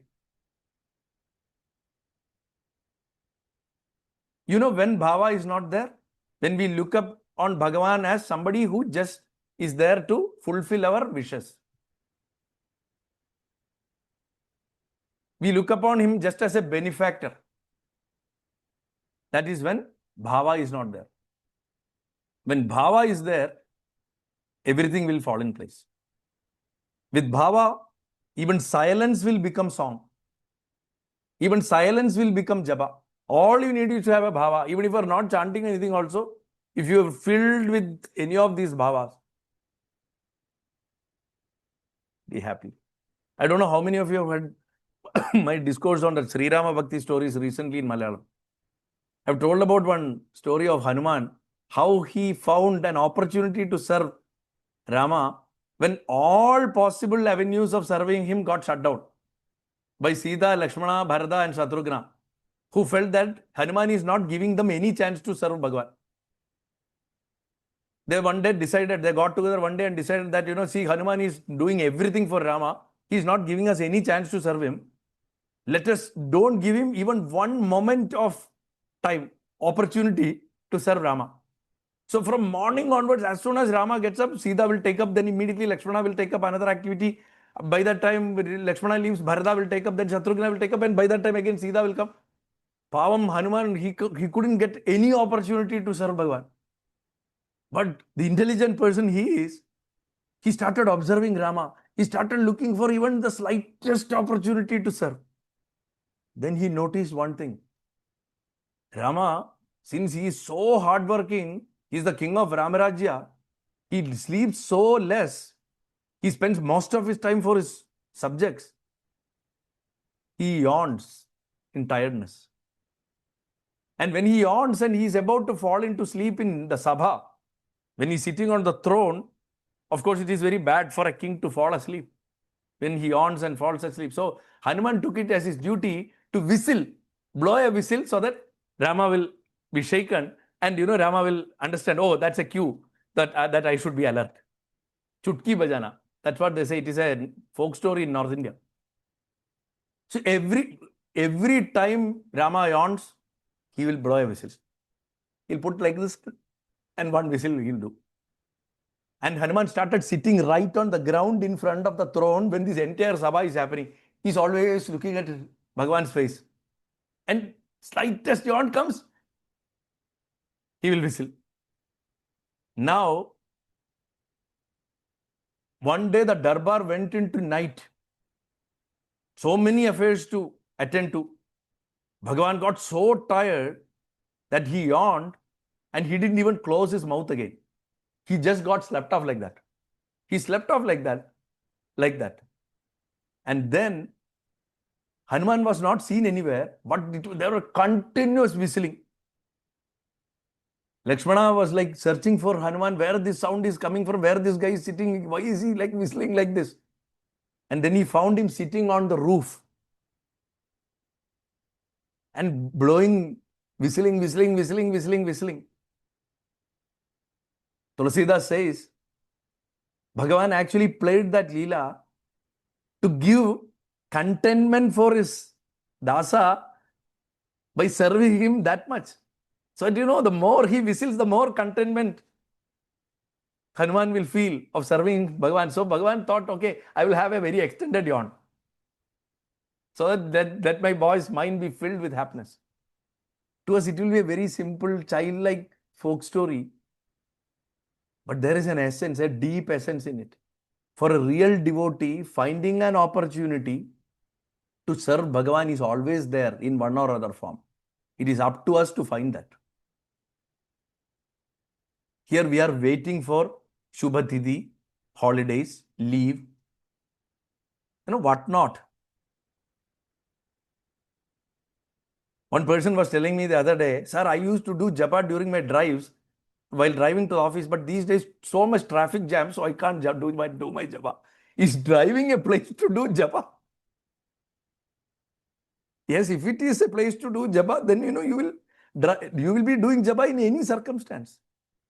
In some of my discourses, I have always mentioned about years ago, I used to go and sit atop a disc in Chennai with one of my French friend, Joffa Lasage, and we used to sit on top of that dance floor, the topmost floor, and used to sit and meditate. Because if we can get him there, we can get him anywhere. They say if you can drive in Calcutta city, you can drive anywhere in the world. So same way. So Dasya Bhava is very, very, very important. How should we see Bhagavan in Dasya Bhava?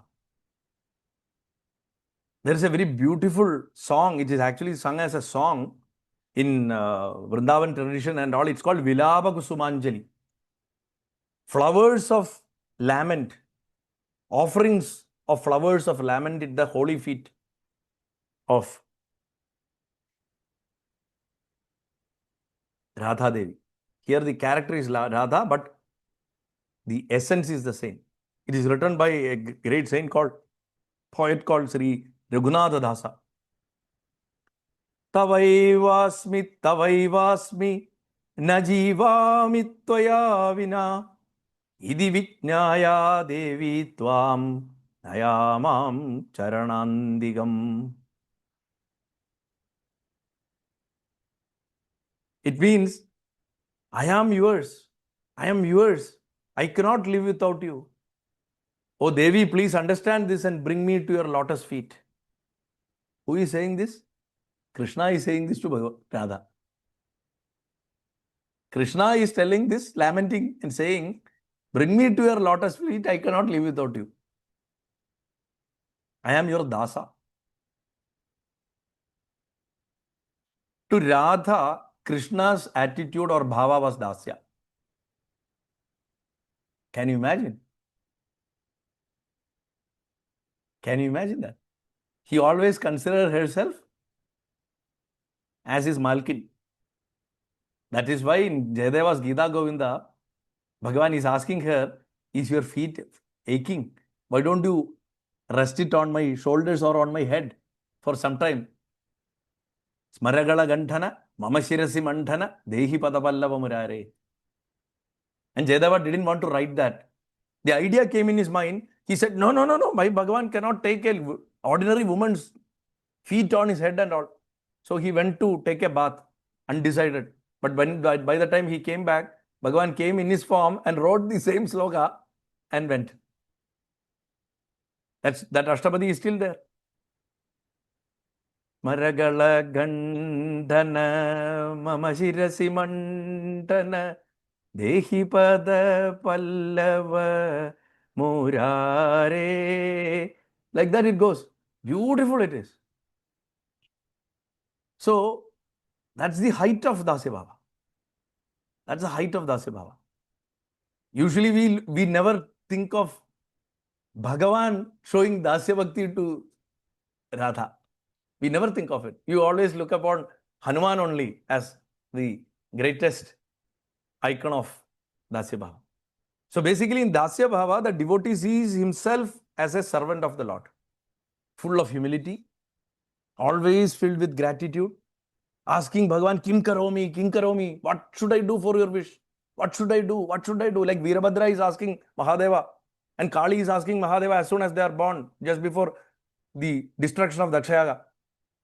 Kim Karomi. What should I do? What should I do? They are standing like that. Even Lakshmana is an epitome of Dasya Bhakti. He is always there at service. Bhagavan here, Krishna is the master.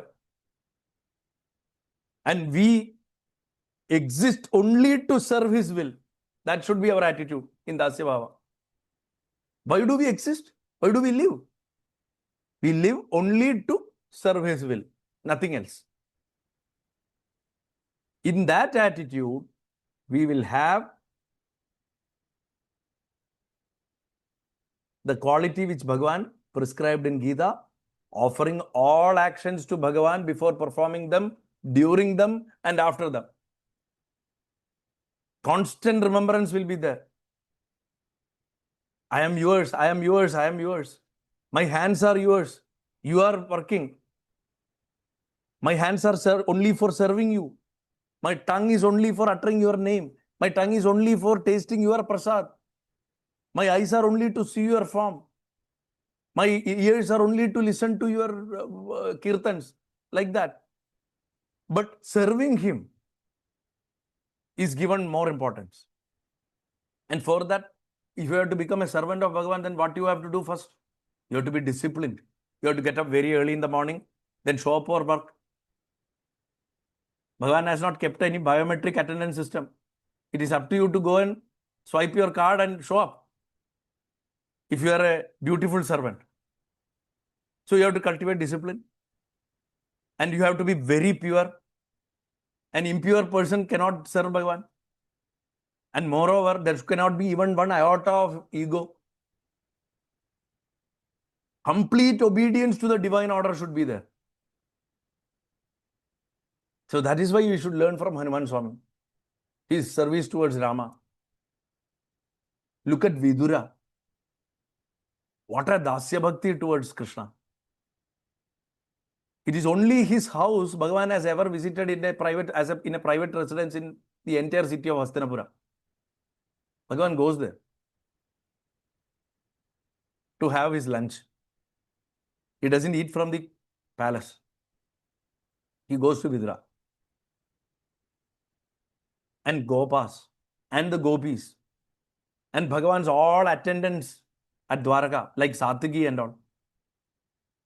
They're all forms of Dasya Bhakti, Dasya Bhava.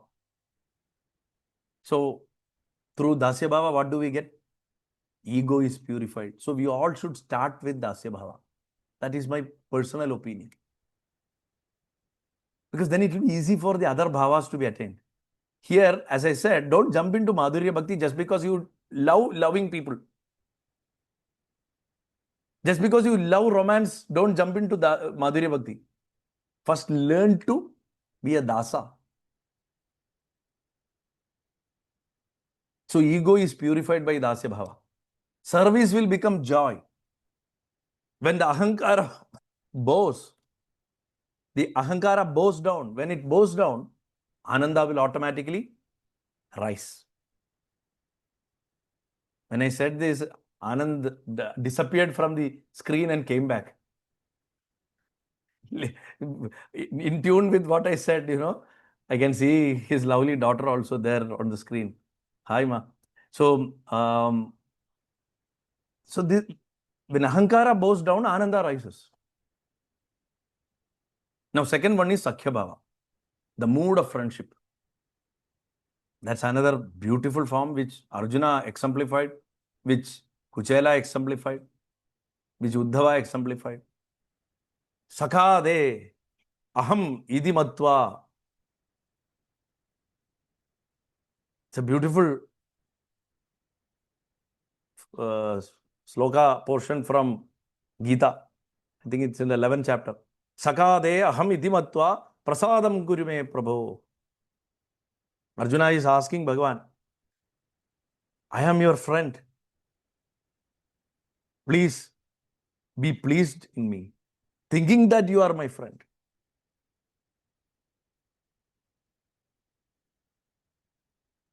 Be kind to me, bless me.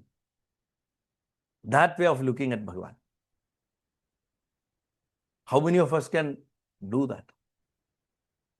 And Bhagavan also says in the beginning of Gita, because you are my friend, and unlike normal friends who sees faults in each other and pulls each other's legs, you have never done that to me.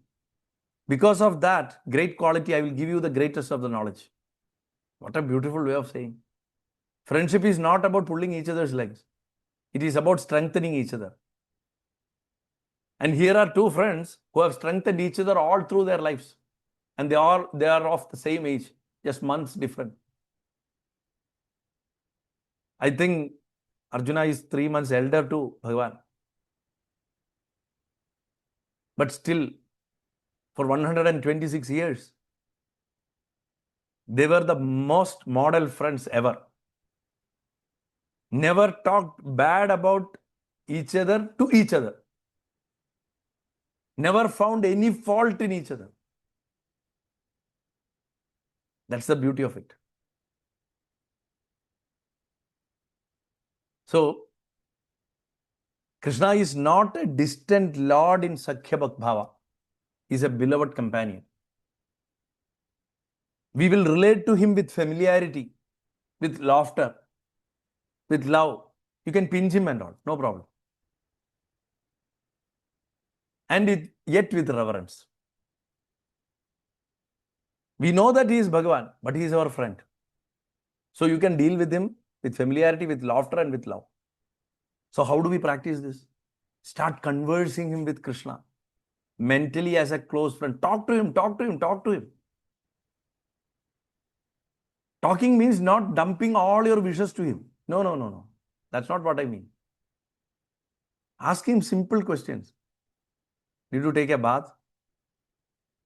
Did you get up at time today? Are you eating properly? Are you getting enough to fill your stomach? Simple conversations like that. How is the weather in your place?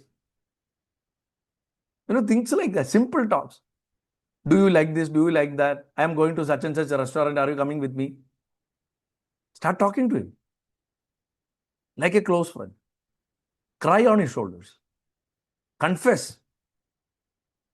Ask him about ideas. Ask him about ways to get out of problems. Share your joys, doubts, thoughts. Even ask him, are you real? Should I believe in you? Can I trust you? Ask him. Ask all these questions. And when you walk in real life itself, reality itself, just feel him walking next to you. If you have done that, you will know what he can give you. Just walk with him. Just walk with him. He will be walking beside you, not just now, but in your entire life's path, in your entire soul's path. Examples are Arjuna, Sudama, Uddhava, purest form. Above all of them, his cowherd friends of Vrindavana, Sridama and others. Highest of Sakhya Bhava. What will you get from Sakhya Bhava? Ego dissolves in Dasya. In Sakhya, fear dissolves. Then you can sit on the lap of Narasimha comfortably like Prahlada. You can feel his mane. You can see compassion in that lion eyes.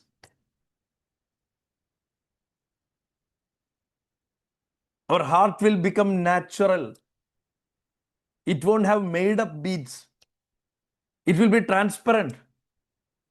Bhakti will mature into intimacy. No longer asking, but only sharing. Very important point. Bhakti has to become sharing, not asking. Even if you're asking for something, it will be sharing. How? Which I always say in my Malayalam discourses, like what Bhattadri said. For he never asked Guruvayurappan, please cure my rheumatism. Please cure my illness. He said, cure the illness of the world. He shared his prayer.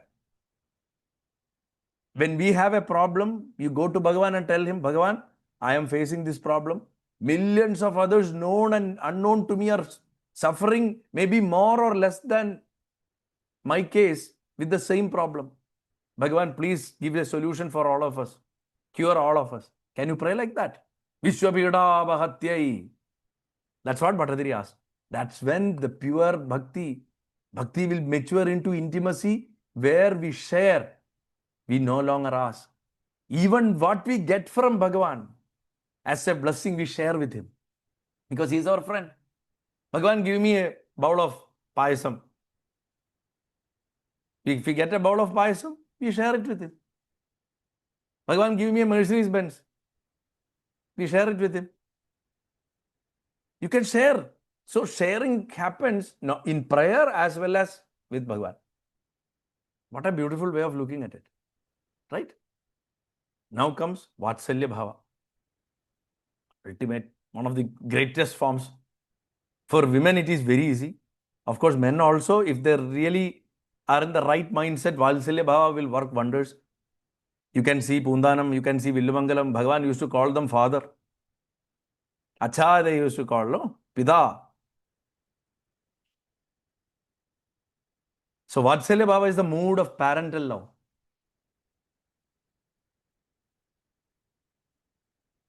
Bhagavata has a beautiful sloka. Parikshit is asking in Dashamaskanda, 8th chapter, Dwarapa, 46th sloka. Sri Rajovaja, Parikshit is asking, Nanda kim karod Brahman Shreya Evam Mahodayam Yashodaja Mahabhaga Pabau Yasyastanam Hari. One more time I will say. Nandakim agarod brahman Shreya evam mahodayam Yashoda jamaha bhava Pabau yasya stanam hari. Pabau yasya stanam hari.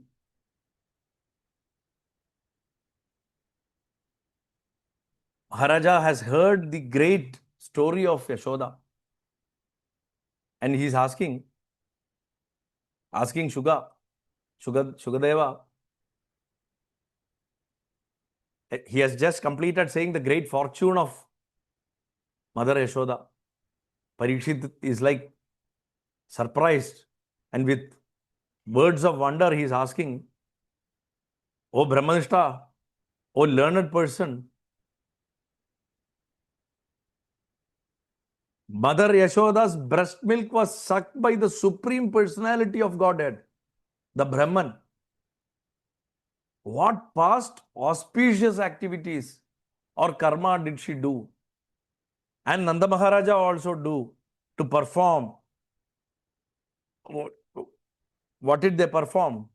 To achieve such perfection in ecstatic love. In Tamil,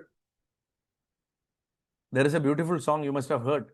Ennatavam seidane Yeshoda. It comes directly from this sloga. Engum nirainda parampurul Brahman. The Brahman who is like there in the entire universe, what austerity did Yashoda perform so that she could give him her breast milk? This is exactly what Purandaradasa also wrote. Jagadodharana Adisidale Yeshode. The one who lifts up the universe is playing with Yashoda in mud. Anoraniyana Mahado Mahina, one who is smaller than the atom, one who is bigger than the universe. Apramayana, one who cannot be subject to any topic, one who cannot be described by anything. He is playing with Yashoda in mud. And what fortune or what past karma did Yashoda do to attain this? Can you imagine? So, this is the beauty of Valsalya Bhakti. In this particular bhava, the devotee's love flows like that of a parent towards one's own child. It has to be like one's own child, not to any child. That's why Pundanam said, Unni Krishnan manassil kalikkumbol mattunnigal venamo namukku makkalai. If Unni, Kana, Krishna is playing in my mind, should we have other own children? Do we need to have our own children? Is what he was asking when his child died. So, it is the love that constantly flows without conditions. Unconditional love of a mother or a father towards his own child. The infinite appears as a very helpless baby, like any human child. And the devotee's heart overflows with care and tenderness. That's why Kashi Tambaran says, oh, he's running on the wall of Guruvayur temple, he will fall down, he will fall down. And then he will jump to the flag mast. Oh, he is climbing on the flag mast, he will jump down and jump down. And then he goes under it and stands there, and people are asking, why are you standing here? He says, suppose if he falls, I can catch hold of him.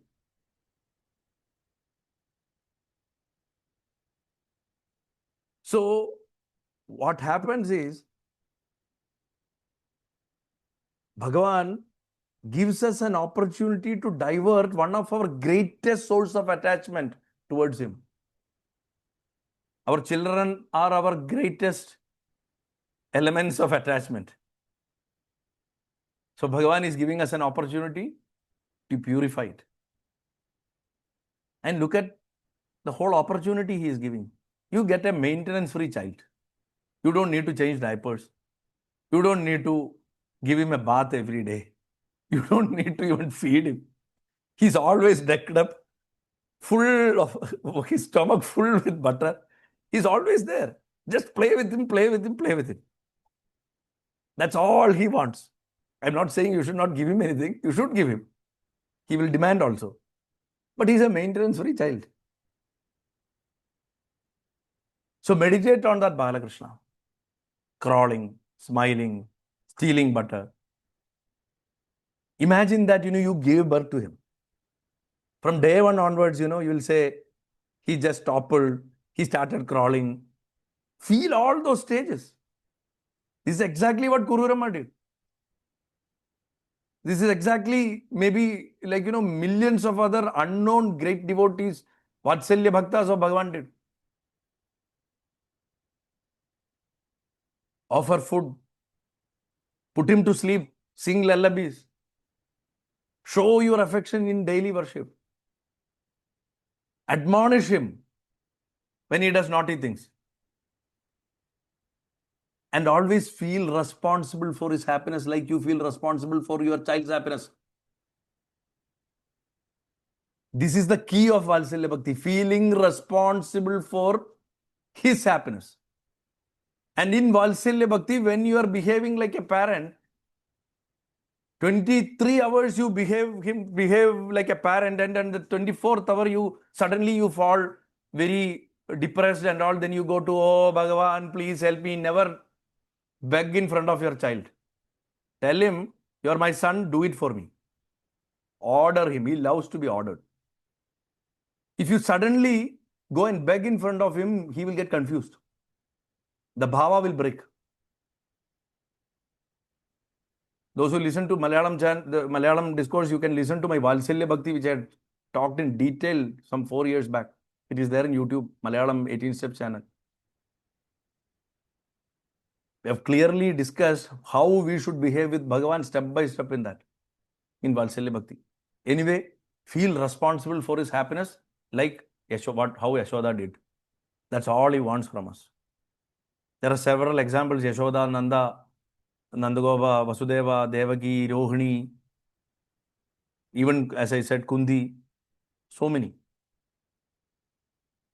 Then inner fruit, what do we get as our inner transformation? Compassion blossoms. Compassion will blossom. Dasya Bhakti, ego dissolved. Sakhya Bhakti, fear dissolved. Vatsalya Bhakti, compassion. Bhudadaya means seeing Bhagavan in everything will only bring compassion. That is why in the child form, Bhagavan showed Vishwarupa inside his mouth, the Brahmanda. As I said in the beginning, creation is innocence. He very innocently, mother said, open your mouth. He opened the mouth very innocently. And he's standing and she is seeing the entire universe inside him. So in Valsalya Bhakti, one transcends the fear of God and love becomes spontaneous. It nurtures. It becomes a bhakti of protection rather than petition. You don't give petitions to Bhagavan anymore. You protect him.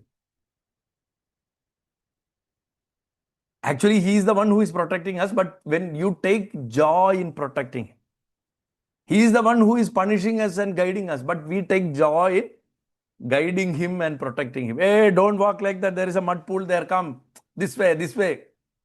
Can't you walk fast? I am walking fast. Why are you lagging behind and all? You can ask him. Because, he is finding it very difficult. Already his stomach is full. His tummy is full. He has eaten so much. He can't walk also properly. So imagine that baby walking and then, he's suddenly, because he gathers speed, he's going to stumble and fall down. You go run and, catch hold of him before he hits his jaw on the ground. Imagine it works. Then the fourth one, the last one, the Madhurya Bhava, the mood of divine romance. That is a very, as I said, it's a very, very dangerous area. Mam bhajandi upaguhya mam atmanam abhi yoginaha. Bhagavan says, just like yogis embraces me, or the bhava with which yogis embrace me and worship me is as their own self. They are embracing themselves. It is not a man embracing a woman or a woman embracing a man. When true lovers embrace, they are actually embracing themselves, because they would have become one in their bhava. And Madhura bhava is that height. Mam bhajanti upagukhya, mam atmanam abhiyogina. Bhagavata only, again, which he tells Uddhava. In Uddhavadesham only this part comes. He says, yogis embrace me like they embrace themselves, their self, their Atma. So the highest form of bhakti is the lover-beloved relationship. The devotee seeks not Bhagavan's gifts, not even liberation, not even divine pratyaksha, anubhavam, nothing, but union. The feeling of being one through love. How it is achieved? By constant remembrance, nirandara smarana of Bhagavan as the beloved in your heart. Just like a lover thinks of his or her lover constantly, like an stream of consciousness, in a single stream of consciousness, one thought, like that. Then recalling his Līlā smarana, Rasa Līlā or any Līlā, with, especially Rasa Līlā, with boundless love towards him, and consistently chanting Nāma, Krishna, Krishna, Krishna, Krishna, like calling him, with longing, with longing. In Sri Rama Bhakti discourse, I had told that, Shabari, when I talked about Shabari's devotion, I told Shabari's devotion is the devotion of hope, pradiksha in Sanskrit. She hoped, waited for one day Bhagavan to come to her hermitage. And Bhagavan came. So it is the devotion of hope. Actually, Madhurya Bhakti, though we say that it is the love of separation, the pain of separation, it is not that. It is the hope that one day Bhagavan will come into our embrace. It is the pradiksha that Bhagavan will one day appear in our embrace. Seeing this entire universe as his body is the final step. Om Vishwam, the first Nāma of Vishnu Sahasranama. Seeing the entire universe as his body and every sensation as his touch. Can you do that? That is Madhurya Bhava. Not just an imaginary Krishna coming and hugging you or kissing you or anything, nothing. It's not that. Feeling every pulse, this rain, which is now happening in this part of the world when I am saying this. The sun in your part of the world, which could be scorching, or the slight amount of snow that is coming, whatever. Every single thing in the universe, if you look at as his touch and look at this entire universe as his body, that is the ultimate essence of Madhurya Bhava, and then embrace it. The greatest exemplars are gopis. And the crown jewel, Radha, Sri Radha. She is the ultimate personification of pure devotion, which is very difficult for a mortal person. Madhura Bhava becomes Mahabhava in her, the ultimate Bhava. Radha's devotion cannot be considered in any of these categories. It is called Mahabhava, which is equal to Atma Upasana, which I said earlier. When I talked about Nāma, Dhyāna, Līlā and Sevā, fifth one I said it will automatically come, called Atma Upasana, where Bhagavan will be known as or realized as our soul. Devi is exactly that. Mahabhava. In this, what happens, the result, the fruit of this Upasana, this Bhava, the distinction between I and you disappears. Only Prema remains. Blissful, causeless, reasonless, self-consuming.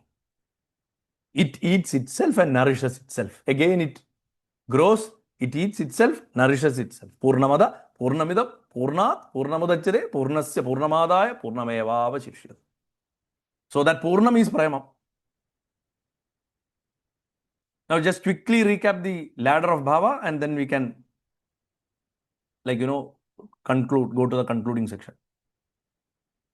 So the Bhava, then the relationship structure, what kind of emotion and what kind of transformation it brings. We look at it in that order. Dasya is the Bhava. Relationship is like a servant and master. Emotion is of reverence. Transformation it brings is our ego dissolves. The Sakhya Bhava, relationship is like a friend and friend to friend. Emotion is intimacy. Transformation is that our fear dissolves. Abhayam kuru, abhayam happens. No bhayam is there.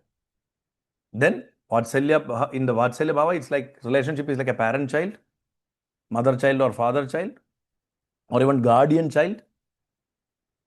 Emotion is compassion.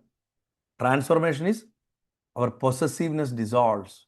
Possessiveness for private, possessiveness for one's own things will dissolve. That's exactly what we see in Puntana.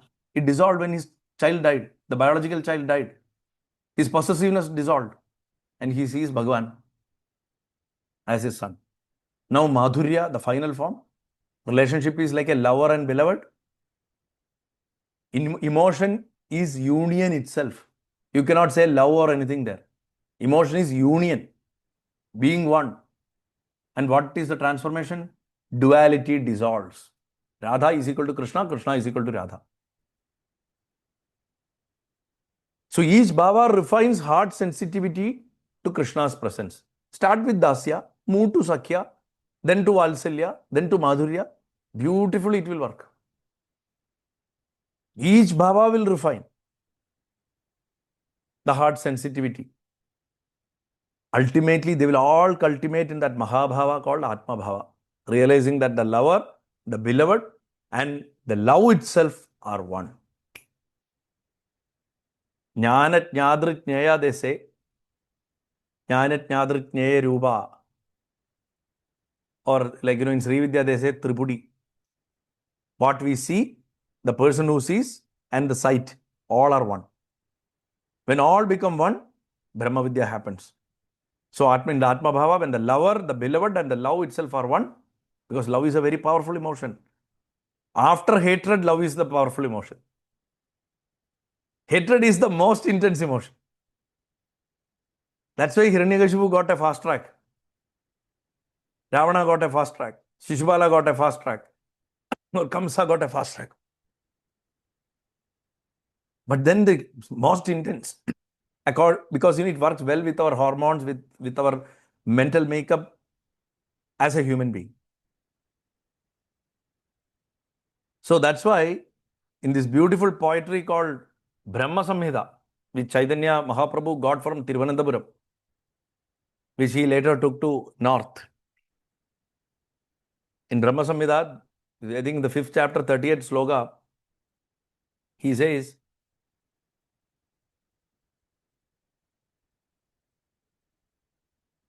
Premanjana Churita Bhakti Vilojanena Shandat Sadaiva Hridayeshu Vilogayanti. He talks about how the attitude with which he is looking at Bhagavan.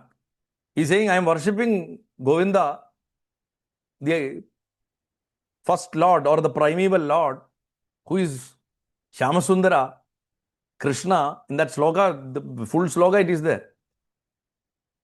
Himself, I worship himself, that primordial Lord himself, with inconceivable and innumerable attributes, qualities, whom the purest of the pure devotees see in their heart of hearts, with the eye of devotion tinged with the kajal of love. In olden days, to see treasures underneath the ground, magicians used to prepare special kajal and write it like, and put it like this, and they'll go in search to see hidden treasures in the ground. Here, Chaitanya Mahaprabhu says, purest of the purest devotees see that great Lord Bhagavan with an eye of devotion tinged with the kajal of love. So that's how it should be. Now we move to the final section, which is the inner architecture of Krishna Bhakti, which is very important. This is a map given by Rupa Goswami from the Gaudiya Vaishnava path in his great book called Bhakti Rasamrita Sindhu, which is very much in tune with what Bhagavata Purāṇa, the Mahabhagavata says. He says, first we should have Shraddha, which is the seed of faith, which is very important. I always tell in my discourses, there is no point cultivating bhakti just out of nowhere. If you have to really cultivate bhakti, all you need is to do one thing. There is no need to cultivate bhakti at all. Cultivate Shraddha, the seed of faith. Adau Shraddha tada sadhu sangha. He has given two methods. First, you have to have Shraddha. Then have sadhu sangha. Get connected with bhaktas of Bhagavan. These are the only two things you need to do. That's what he says in Bhakti Rasamrita Sindhu. Basically, the bhakti will begin, or Shraddha will begin as a gentle faith. A feeling that there is truth in this path. By remembering Bhagavan, life will become pure. That's how you will start. This is not a blind belief, but a trust born of inner resonance. And where does that inner resonance come from? From our previous birth, where we would have worshipped Bhagavan.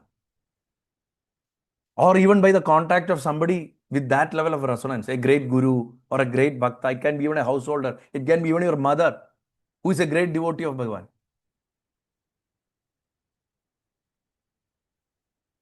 So, how does it start? By listening. Listen to the story. Sravanam, Kirtanam, Vishnu, Smaranam. No, Sravanam. Here. Listen to the stories of Krishna with an open heart. Don't start asking, how is it that possible he married 16,008? How is it that possible a 7-year-old jumped upon Kaliya? That's that kind of a surprise. How can a child lift a mountain? Don't ask such questions. Just listen, listen, listen. Associate with those whose lives reflect calmness and compassion. Surround yourself with people who are calm and compassionate, which is very difficult in this world now, but still you can try. That is exactly what satsanga is. Satsanga's core idea is to be one with Satya in your mind, then with people who practice it outside. And begin any simple chanting, simple Nāma japa. Start with it. We can take baby steps. Now what happens with Shraddha? As Shraddha grows, doubt will weaken. Because our greatest enemy is doubt. 10 days you will do a sadhana. 11 days you will think, oh, Sharath said some nonsense. I'm not going to do that. Is it going to work at all? No change is there. You will leave it there. Or you got a mantra from somebody. 3 days you started chanting. 4th day you fell down and broke your leg. You start thinking, is it because I started chanting that mantra, I fell down and broke my leg? Doubt. You don't understand the fact that, your karma has started burning faster because you are practicing an austerity. So, through Shraddha, doubt will weaken. Your longing will awaken. Pradiksha, hope will build. That one day Bhagavan is going to come to you because you are so fully focused on him. The soil of the heart is tilled like a paddy field. Plowed. So that you can sow the seeds of devotion. That's what you do by cultivating Shraddha. Basically, unless you till the land, how are you going to sow the seeds of devotion? So, tilling the land is cultivating Shraddha. Now comes Sadhu Sangha, holy association. Faith matures through company. Faith will mature only through company. When 10 people tell their experiences about Bhagavan, you will also long for an experience. As iron is placed near fire, it will become red hot, or kept near a magnetic substance will gather some kind of magnetism. The heart of the seeker will either glow by warmth or by magnetism because of the saintly presence around him. So for that, you have to read, listen, and serve the devotees of Lord. That's why even in Shaiva school, Shivanu Tondu Seiya, they will say in Tamil. Shivanadiyar, to Shiva Bhaktarku Tondu Seiya. Means to serve the servants of Bhagavan. To serve the servants of Bhagavan. You can even see an Alvar whose name is Bhaktar Adipodi Alvar. One who is the dust of the feet of the devotee of Bhagavan. Yudhishthira's wish was that, Bhagavan, may I be born, may I become the dust of the dust of the dust of the dust of the devotee of you. Of that person's feet, the dust of that feet. So that is the humility. Now avoid company that strengthens ego or cynicism. When you spend your time with an egotistic person or somebody who keeps seeing anything and everything negative, and especially we as a clan, Keralites are experts in cynicism. Avoid such companies as much as possible. Or if you cannot get up and run, if it is your boss or your husband or your wife or somebody whom you cannot avoid and go, do one thing. Imagine Bhagavan is listening to their ramble, whatever they are saying, and keep chanting in your mind. There is no other way. But still never take it inside, because somebody else's negativity will ultimately destroy us. Even if you are an agony aunt, you have to be very careful. People will come and dump their emotions on you. If you cannot handle it with your Atma Shakti, you will be destroyed eventually.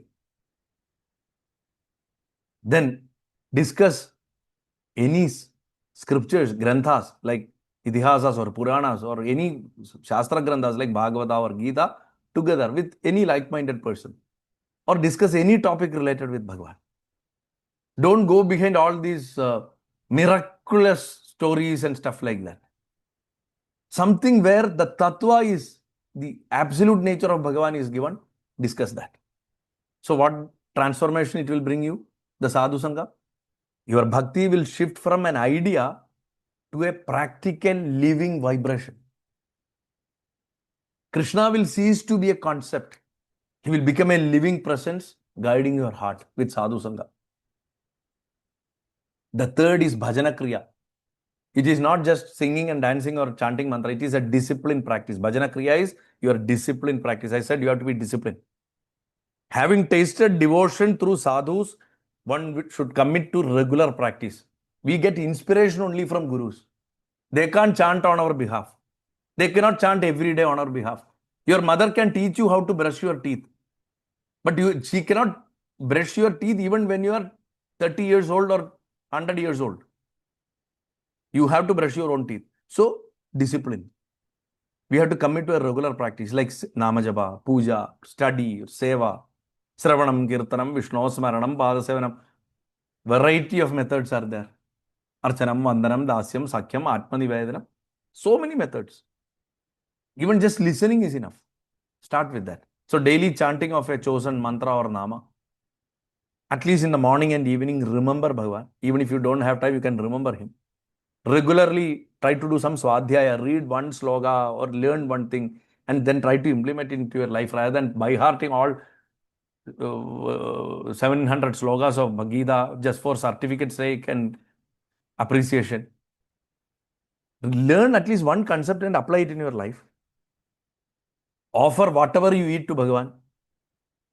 And offer whatever you do to Bhagavan, whether profession or personal work or whatever. So what do you get from that transformation? What transformation you get from bhajana kriya?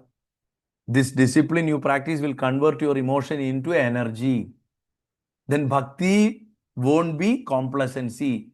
In our world and even in the last 100 years, bhakti is always equal to complacency. Oh, if you are a bhakta, you will be sitting somewhere like this. Shanti, Shanti, not doing anything, nothing. That is why householders went away from bhakti because of the interpretation of bhakti like this. Bhakti is not about that. Discipline in bhakti will convert your emotion into energy because you are always wanting to do something for Bhagavan. You will be full of energy. You want to do more and more good karma for dedicating to Bhagavan, not for getting the benefits of it or getting heaven. The scattered rays of your mind will begin to converge. So that is the transformation. Now, fourth one, anartha nivritti will happen. After bhajana kriya, anartha nivritti, purification of heart. Your heart will automatically get purified if you inculcate Shraddha, maintain sadhu sangha, and practice bhajana kriya. Automatically anartha nivritti will happen. Old patterns, anartha means old patterns, doubts, desires, irritations, frustrations, laziness, all tamoguna, they will all rise first. So you will feel yawning, you will feel sleepy and all, then you will feel disinterest. Let it be there, continue chanting, Rise, it will rise, and then like the wave falls down in the sea, it will fall down and dissolve in the fire of the remembrance of Bhagavan. And for that, what you have to do? You should observe even the single thought that springs from your mind without judgment. Keep observing thoughts. Don't say that, don't judge saying, oh, it's a bad thought, it's a good thought, nothing. Whatever thought, good or bad, don't think. Whatever thought comes, Bhagavane, Govinda Arpanam, Krishna Arpanam, Krishna Arpanam, Krishna Arpanam, Krishna Arpanam, Krishna Arpanam. Just give it to him. A bad thought comes, give it to him. Good thought comes, give it to him. Because he is the bad and he is the good. There is nothing separate from him. Then second thing, when you are doing this kind of an upasana, as I enumerated right from the beginning, you will start seeing, feeling, having experiences, which is not the subject of this talk. Experiences that are beyond words. Sometimes some experiences even might shake you. But even in that experience, even in that bliss, never be filled with pride of progress. Surrender. The more you grow, surrender. The more you surrender to His grace. And always remember, with great power comes great responsibility, like in Spider-Man. Live ethically. The more we progress, we have to be more adherent to ethical way of life. Ahimsa, Satya, Shaucha. Shaucha is cleanliness. Daya, compassion. So what transformation Anartha Nivritti brings us? Mind becomes lighter, like a feather, stronger, purer, transparent. The mirror begins to reflect the beloved. The mirror begins to reflect the beloved. And this gives you nishtha, steadfastness. And the one who reaches this stage is called a Naishtiga. That's why we call Swami, Ayyappa Swami, Naishtiga Brahmachari. This is a stage all of us can reach. Steadfastness. Practice no longer fluctuates with moods in this stage. Bhakti becomes a habit of the soul. You will never find excuses. There is no excuse. There is no thought of an excuse also. We will fix daily timings for our jabam, dhyanam, seva properly. Work will be worship. Our resting time will be remembering Him, not mobile scrolling. Whenever you work for Him. Whenever you rest, you remember Him. Beautiful way. If you are finding distaste in it, then we are not fit for it. If you are feeling bored by remembering Him, then we are not fit for it. There is no need to be ritualistic. Be regular. Just show up. Just show up, man. Just show up. Show up for the work. Show up. That's all Bhagavan wants. Be regular, not ritualistic. So don't worry about, from which part of Bhagavata you should start reading, how many letters you should jump before you read this mantra. You will get tens of thousands of such videos on YouTube. Don't go behind all that. Be regular. So what kind of transformation you get? We will gain stability. We'll gain a quiet joy. And that joy is called Sthira Bhava. Sthira Bhava. That's why Mahadeva is called Sthiraha. Sthira. In Shiva Sahasranama it is there. Sthanuhu means Sthira. Sthiraha. And the property of that is called Sthairya. Steadfast. Unshakable. And the Lakshana of it, the symbol of it is quiet joy. The bliss will be there. So bhakti ceases to depend on outer circumstances. Whatever happens outside, bhakti will be there. Look at Prahlada. He was about to be killed several times. Did it cease? Did the bhakti drain away? No. So the Naishtika Bhava worked in it. And finally, you will taste it. It's called Ruchi. The heart begins to enjoy devotion. It is this Ruchi I asked you to pray for to Hanuman Swami. Taste and joy. Now this will become practically experiencing. Heart will begin to enjoy devotion. Any Nāma, even if somebody is calling Bhagavan's name to his son, you will feel sweet. You might feel samadhi, like Ramakrishna used to feel. Silence will feel full. Silence won't disturb you. Some people are there, oh, I cannot sit alone. I hate silence. They want to be in the middle of crowd. Their mind is also like that. But silence will feel full. It is not the silence of a mentally depressed person. It is the silence of a realized soul. And remembrance will feel natural. You are always remembering Bhagavan. It is not forced. It is not a voluntary activity. It just happens. At this stage, your Nāma Japam will deepen. Anything you read on Bhagavan will be with love. Your eyes will swell with tears and it will drip on the pages. You won't be studying Gita anymore. You know, Gita is a dry subject for many. But imagine that devotee who told Chaitanya Mahaprabhu, I had told this story in so many discourses. In Srirangam temple, when Chaitanya was visiting, he found one solitary devotee. He is like shedding his tears like anything and, you know, chanting Gita slokas and giving talks on that. And Chaitanya looked around, there was nobody to listen to. There is not a single audience. And Chaitanya used to wonder to whom this man is giving these discourses. So one day he took some courage and went to the devotee, waited till he ended the talk, and then he went to him, Mahatman, you are chanting and giving talks on Gita like there are thousands of people in front of you.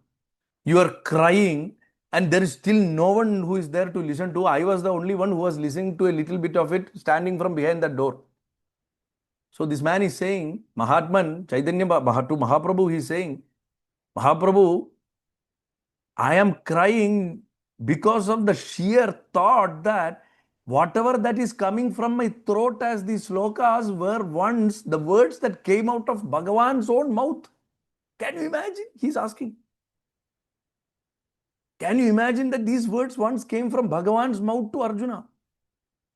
That very thought is like, you know, melting my heart, is he saying. Can we read Gita like that? Can we read Bhagavatam like that? Leave its meaning. This stage will bring you to that. And you will offer your service spontaneously, not thinking twice. Kainkaryam will become natural. Kim karomi. What is your wish, Bhagavan? I am ready to do. Even before, a good servant is somebody who will fulfill the wishes of his master even before the master wishes. Right? Master wants to have some tea. Before he asks for the tea itself, one hot cup of tea is there in front of him. That is the real servant. So the Kainkaryam will become so spontaneous. At this stage, this practice won't give you any effort. That once required effort will now give you pleasure and you will want that pleasure more. Bhagavan's presence is felt even in the simplest of your acts. And then you will experience the seventh stage called Ashakti or Asakti, we say.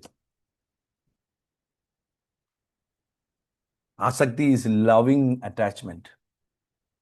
Only one asakti is good in this world. It is the attachment to Bhagavan. All other asaktis are troublesome. They will destroy you. Here devotion turns magnetic. The heart cannot forget him. Even while busy in the world, awareness flows down towards Krishna or flows upwards towards Krishna. Awareness consistently, the stream of consciousness consistently flows towards Bhagavan in asakti. You are constantly in mental dialogue with Bhagavan as a companion. You keep chanting his name, or his image is constantly, whatever you see him. You don't see anything else other than Krishna. You see everything connected to him. All worldly attachments pale before this one attachment to the beloved. That is the transformation you will get in this. The jiva begins to revolve around Krishna like a planet going around the sun. There is no going back from this. And the 8th step, and 8 is a number which is very important in Bhagavan's life. 8th, bhava or divine emotion. That's when you get bhava samadhi. Bhakti ripens. There is a dawn before the full sun of prema is going to. So it is the Arunodayam. Morning darkness of samsara is gone. The morning streak of red has come in the sky, and that is bhava. Sun is about going to rise. And what is that sun? It is the 9th step, prema. Now bhava comes, the ripened bhakti. The heart melts at his name. Tears come uncalled. And the entire being vibrates with devotion. Bhaktya puman jata viraga indriyat. Bhagavata says, he is not in touch with any of his indriyas. Bhakti, bhakti, bhakti, bhakti. So let your heart express naturally through song, through tears, to silence. Exactly what Pundana said, like a madman you will dance. Bhattadri also says, Bhagavan, I want to be like that. I want to be a madman. And you will keep maintaining humility all through. You will be the humblest of the humblest. You will avoid the pride of your experience. You will be the king of the world because you are enjoying Bhagavan. You are experiencing him. But you will be the most humble, devoid of pride of this divine experience. And you will be continuously serving quietly, seeing all beings as his anga, the limbs of Bhagavan. There is no thought that, oh, I am a realized soul, the others are wretched, lowly human beings. Nothing like that. Compassion flows. Ego dissolves in sweetness. There is no effort now, only the flow of rasa. Rasa Krida has come to the crescendo of its dance. Now only layam is baki. The only layam remains. The 9th stage comes, prema comes, divine love itself comes, the culmination. Krishna and the devotee become one in love. Prema pumarto mahan. The highest goal of human life is prema. Here even liberation feels insignificant compared to the joy of being one with the divine. So if somebody asks what we should practice in this stage, there is nothing to practice. Life itself has become Krishna Līlā. Our breath itself has become Nāma. And being itself has become Bhakti. Then what is there to practice? We are transformed. We don't see any world apart from him. Joy and sorrow, praise, blame, life, death, all become notes of his eternal music in his flute. Vasudeva sarvamidhi sa mahatma sudurlabha. So Shraddha, it starts with faith. Doubt will dissolve. With sadhu sangha or association, inspiration will awaken. With bhajana kriya or practice, with discipline, mind will become focused. Anartha nivritti will happen, and then purification will happen. Negativities will burn. Nishtha will follow. Steadfastness will be felt. Stability will be achieved. You will have ruji, taste. You will find joy in your practice. Asakti will come. Attachment to Bhagavan will be experienced. Your heart will be fixed in Lord. Bhava will follow. You will know what real emotion means, not the mundane emotions which we all feel. Love will deepen and prema will arise like the rising sun, and oneness is attained. So obviously from duality to unity, the journey of consciousness will go. Every upasana begins in Dvaita, the feeling that I am there and God is there. I am here, God is there. We are separate. But through love, that duality becomes thin. So Bhagavata itself says, even if the jnani, the knower, is not as dear to me as the bhakta who loves me. He tells this to Uddhava. Even the jnani, the brahmajnani, is less dearer to me than the bhakta who loves me. Because through love, automatically knowledge will come, jnana will come. Thus, bhakti does not oppose jnana as the modern bhakti movements are trying to propagate. Bhakti goes hand in hand with it. Bhakti actually ripens into jnana. Bhakti ripens into jnana. This is very important. I know we are getting late a little bit, but still, this is the most important lesson because this is the trouble of our times. Most of the bhakti movements are teaching us that bhakti is something different from jnana and jnana is something rigid and dry or whatever. No.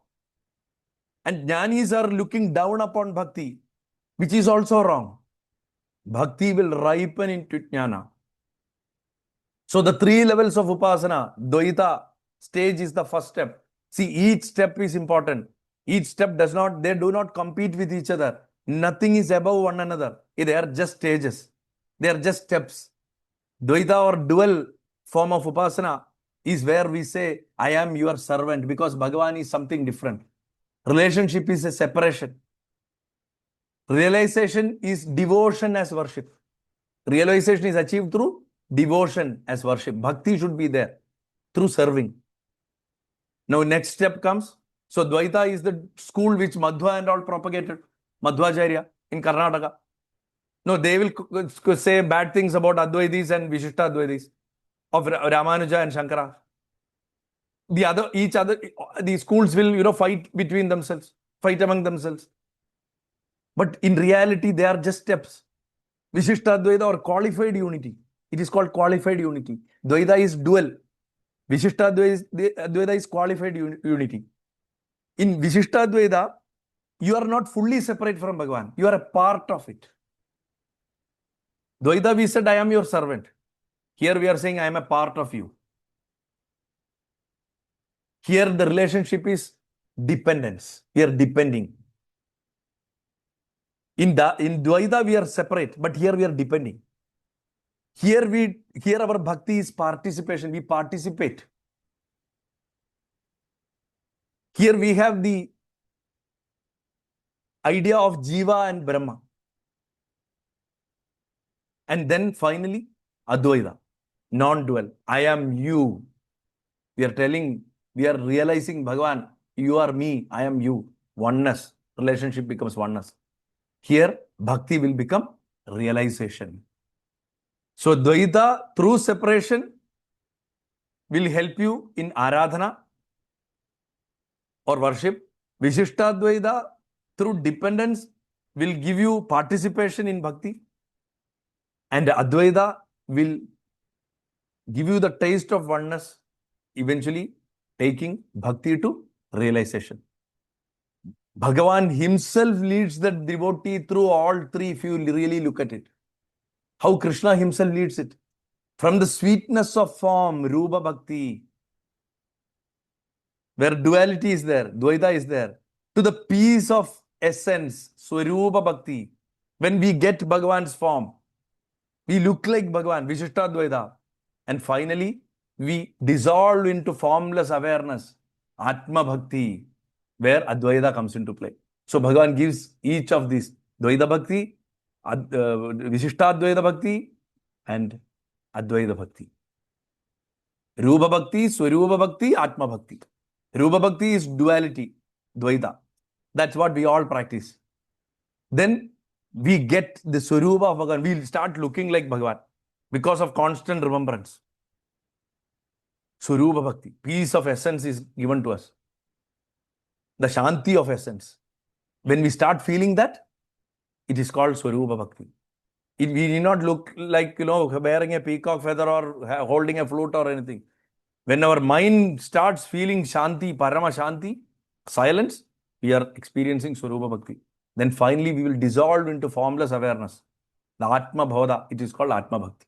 So Rupa Bhakti, Swarupa Bhakti, Atma Bhakti. So these are the 3 steps we need to strive for. So the Advaitic vision of Krishna, Bhagavan in Gita, he has said that very clearly, very, very clearly, that Avyaktam Vyaktimapannam Manyande Mamabuddhaya Param Bhavamajanando Mama Avyayam Anuttamam. Avyaktam, which means non-manifested. Victim means a personality. Apannam, achieved.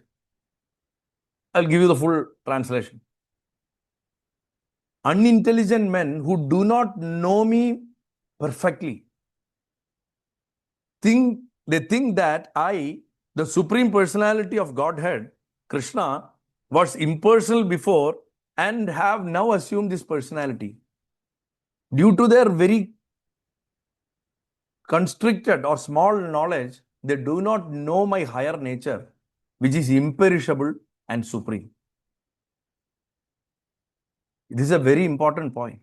Fools think I was impersonal before, I was formless before, and I have become a person now. Actually, this form or my impersonal form or my formless form or whatever, they are not separate, they are one and the same, and that is my higher nature. It is changeless and supreme.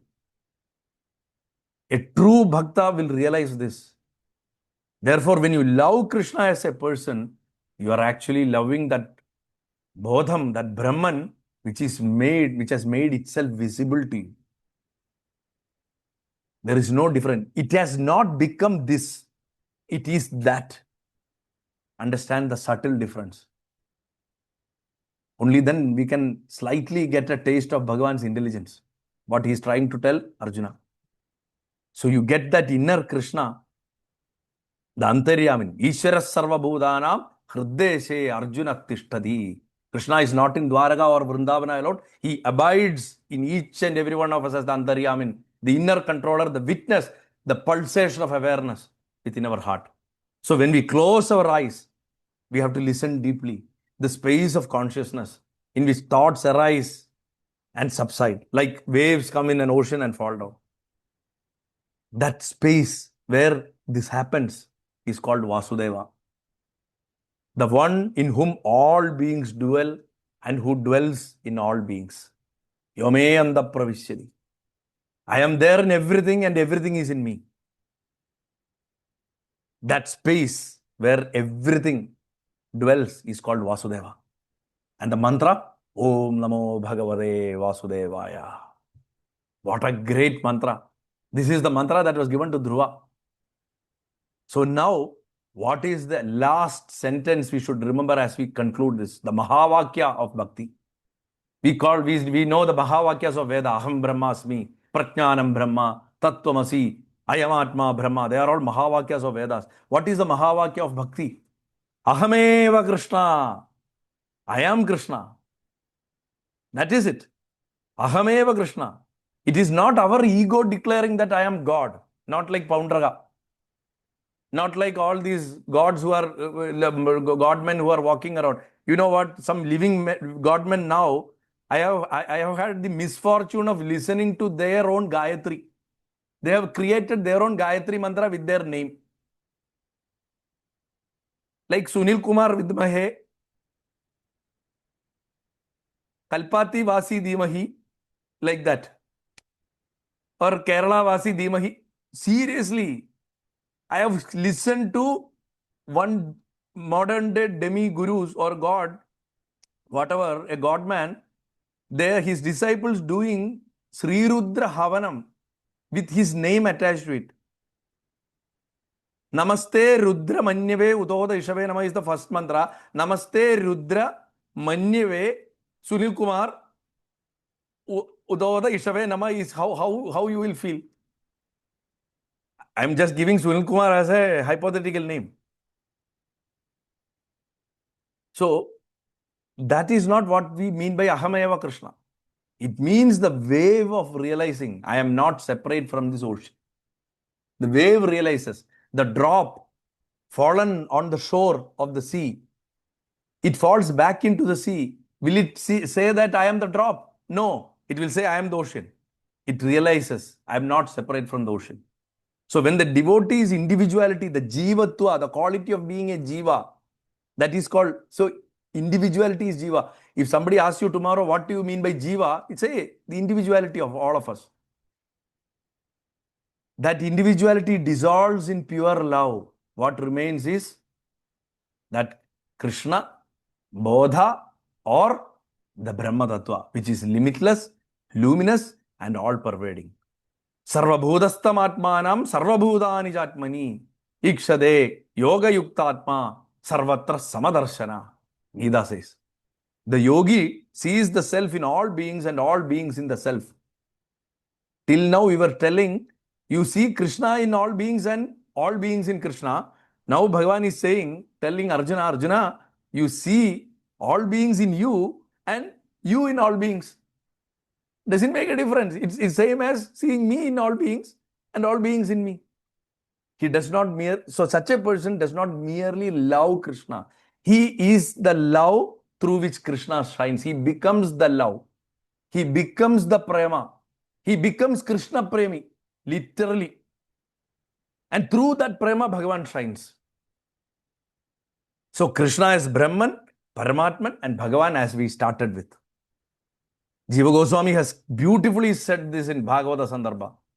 Brahman, as where you experience him as the infinite being, where you realize him through Dhyāna. As Paramatman, you experience him as the inner witness, the Sakshi, which you realize through Yoga Vidya. And you experience him as Bhagavan, Krishna.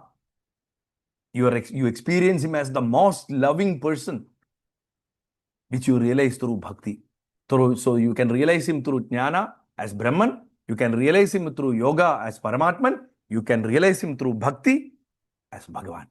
So in true realization, these three things are not separate at all. They are different phases of the same infinite reality. If somebody pulls you down into a fight between these two, just avoid them, walk away. Shun them. Like sunlight, moonlight, firelight, all are light. So whether you realize him as Brahman, Paramatman, Bhagavan, doesn't matter. They are all light only. So when Bhakti becomes Brahma Vidya, when the heart overflows with love, it loses its sense of separateness. That state where love has no object and awareness or any kind of boundary is the culmination of Bhakti and Vedanta. This is what I had been trying to tell everybody since the time I started speaking about Bhagavan. This is why I always deviate from established schools. This is why I always speak for householders. This is why I remained as a householder. Because, otherwise I won't be able to show that, Bhakti and Vedanta is actually one, or it can culminate. Bhaktyaham egaya grahya sardhayatma priya sadam. Bhagavata says, only through Bhakti I am truly known. Because Bhakti reveals my essence, which is Jnana, which is love also. Thus, when Bhakti ripens into Jnana, Jnana is no longer dry Uddhava. It becomes Premamayam Jnanam. You look at the word Bhagavan uses, Premamayam Jnanam, knowledge soaked in the nectar of the honey of love. So the Upasaka's inner realization in advanced Upasana meditation shift, when you start, you will be meditating, I am meditating on Krishna. Later it will become Krishna alone is meditating through me. Understood the difference? Initially I am saying I am meditating on Krishna when we are separate, when we are Dvaita. When we are little bit Visishta Dvaita has come, when we start participating, Bhakti has started participating, he will say Krishna himself is meditating through me. Bhagavan is meditating Bhagavan inside me. Finally we say there is only Krishna. There is no meditation, there is no seeing, there is no thinking, there is no being. There is only Krishna. There is nobody called somebody who meditates. There is nothing called meditation. There is nothing to meditate upon also. Only he remains. At this point, chanting, breathing, living, all merge into one flow of awareness. That is called Sahaja Samadhi, where Bhakti and Jnana embrace eternally. This is what is called Sahaja Samadhi. So the arc of Krishna Upasana is through dual Bhakti, where we focus on his form and devotion, where we realize that he is my Lord. This is exactly what Hanuman had said once. Rama asked, why you are so dearer to me? I can't understand why you are so dearer to me. And Hanuman said, Bhagavan, when I see separate from you, you are my master and I am your servant. When I am looked upon as a Jiva and you as Paramatma, I feel that I am a part of you.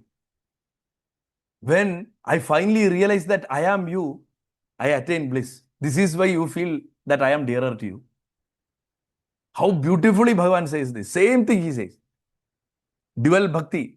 In duality, through form and devotion, we think he is my Lord. And that way we realize him. In a slightly mature bhakti, which in Vishishtadvaita, where there is an inner presence, we feel his presence. Where we feel that Bhagavan himself is meditating on Bhagavan. We say he is in my heart. He has entered our being. And in Advaitic bhakti, we focus on self as Krishna. He alone is there. There is no me or him. Madbhakta Pujabhyadiga.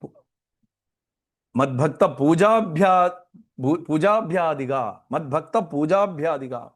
That's a portion of Gita sloka. My devotee is my very self. Thus, the Upasaka who begins with form ends in formless awareness that overflows as love. So that is Śrī Krishna Upasana in its totality, in a very small nutshell, where the play of the world continues, but the player knows himself as the Lord of the play. Krishna Upasana in its totality is where the play of the world continues uninterrupted, but the player knows himself as the Lord of the play. So basically realizing Bhagavan is Bhagavan's in each of our bodies, realizing his own nature is called realization. There is no you or me. He is in each of our body and staying alive in that, he is realizing himself. So that is what Krishna Bhakti is all about. Actually, here we see reflections of Kashmira Shaivism also in this. If you read Spandagarika or Pratyabhijna, Hridaya and all, you will see the same philosophy. So all these philosophies are interconnected. It's a futile effort to fight actually. So on that note, I will end this very lengthy discourse. I think I have taken almost 3 hours. It's now 11:30 here at night. So I wish you all great growth and abundance in Krishna Bhakti. And may Bhagavan lift you all up into that highest realm of Sahaja Samadhi and realization in this life itself. Still living as a good householder and enjoying all the fruits of the lifestyle you are still maintaining.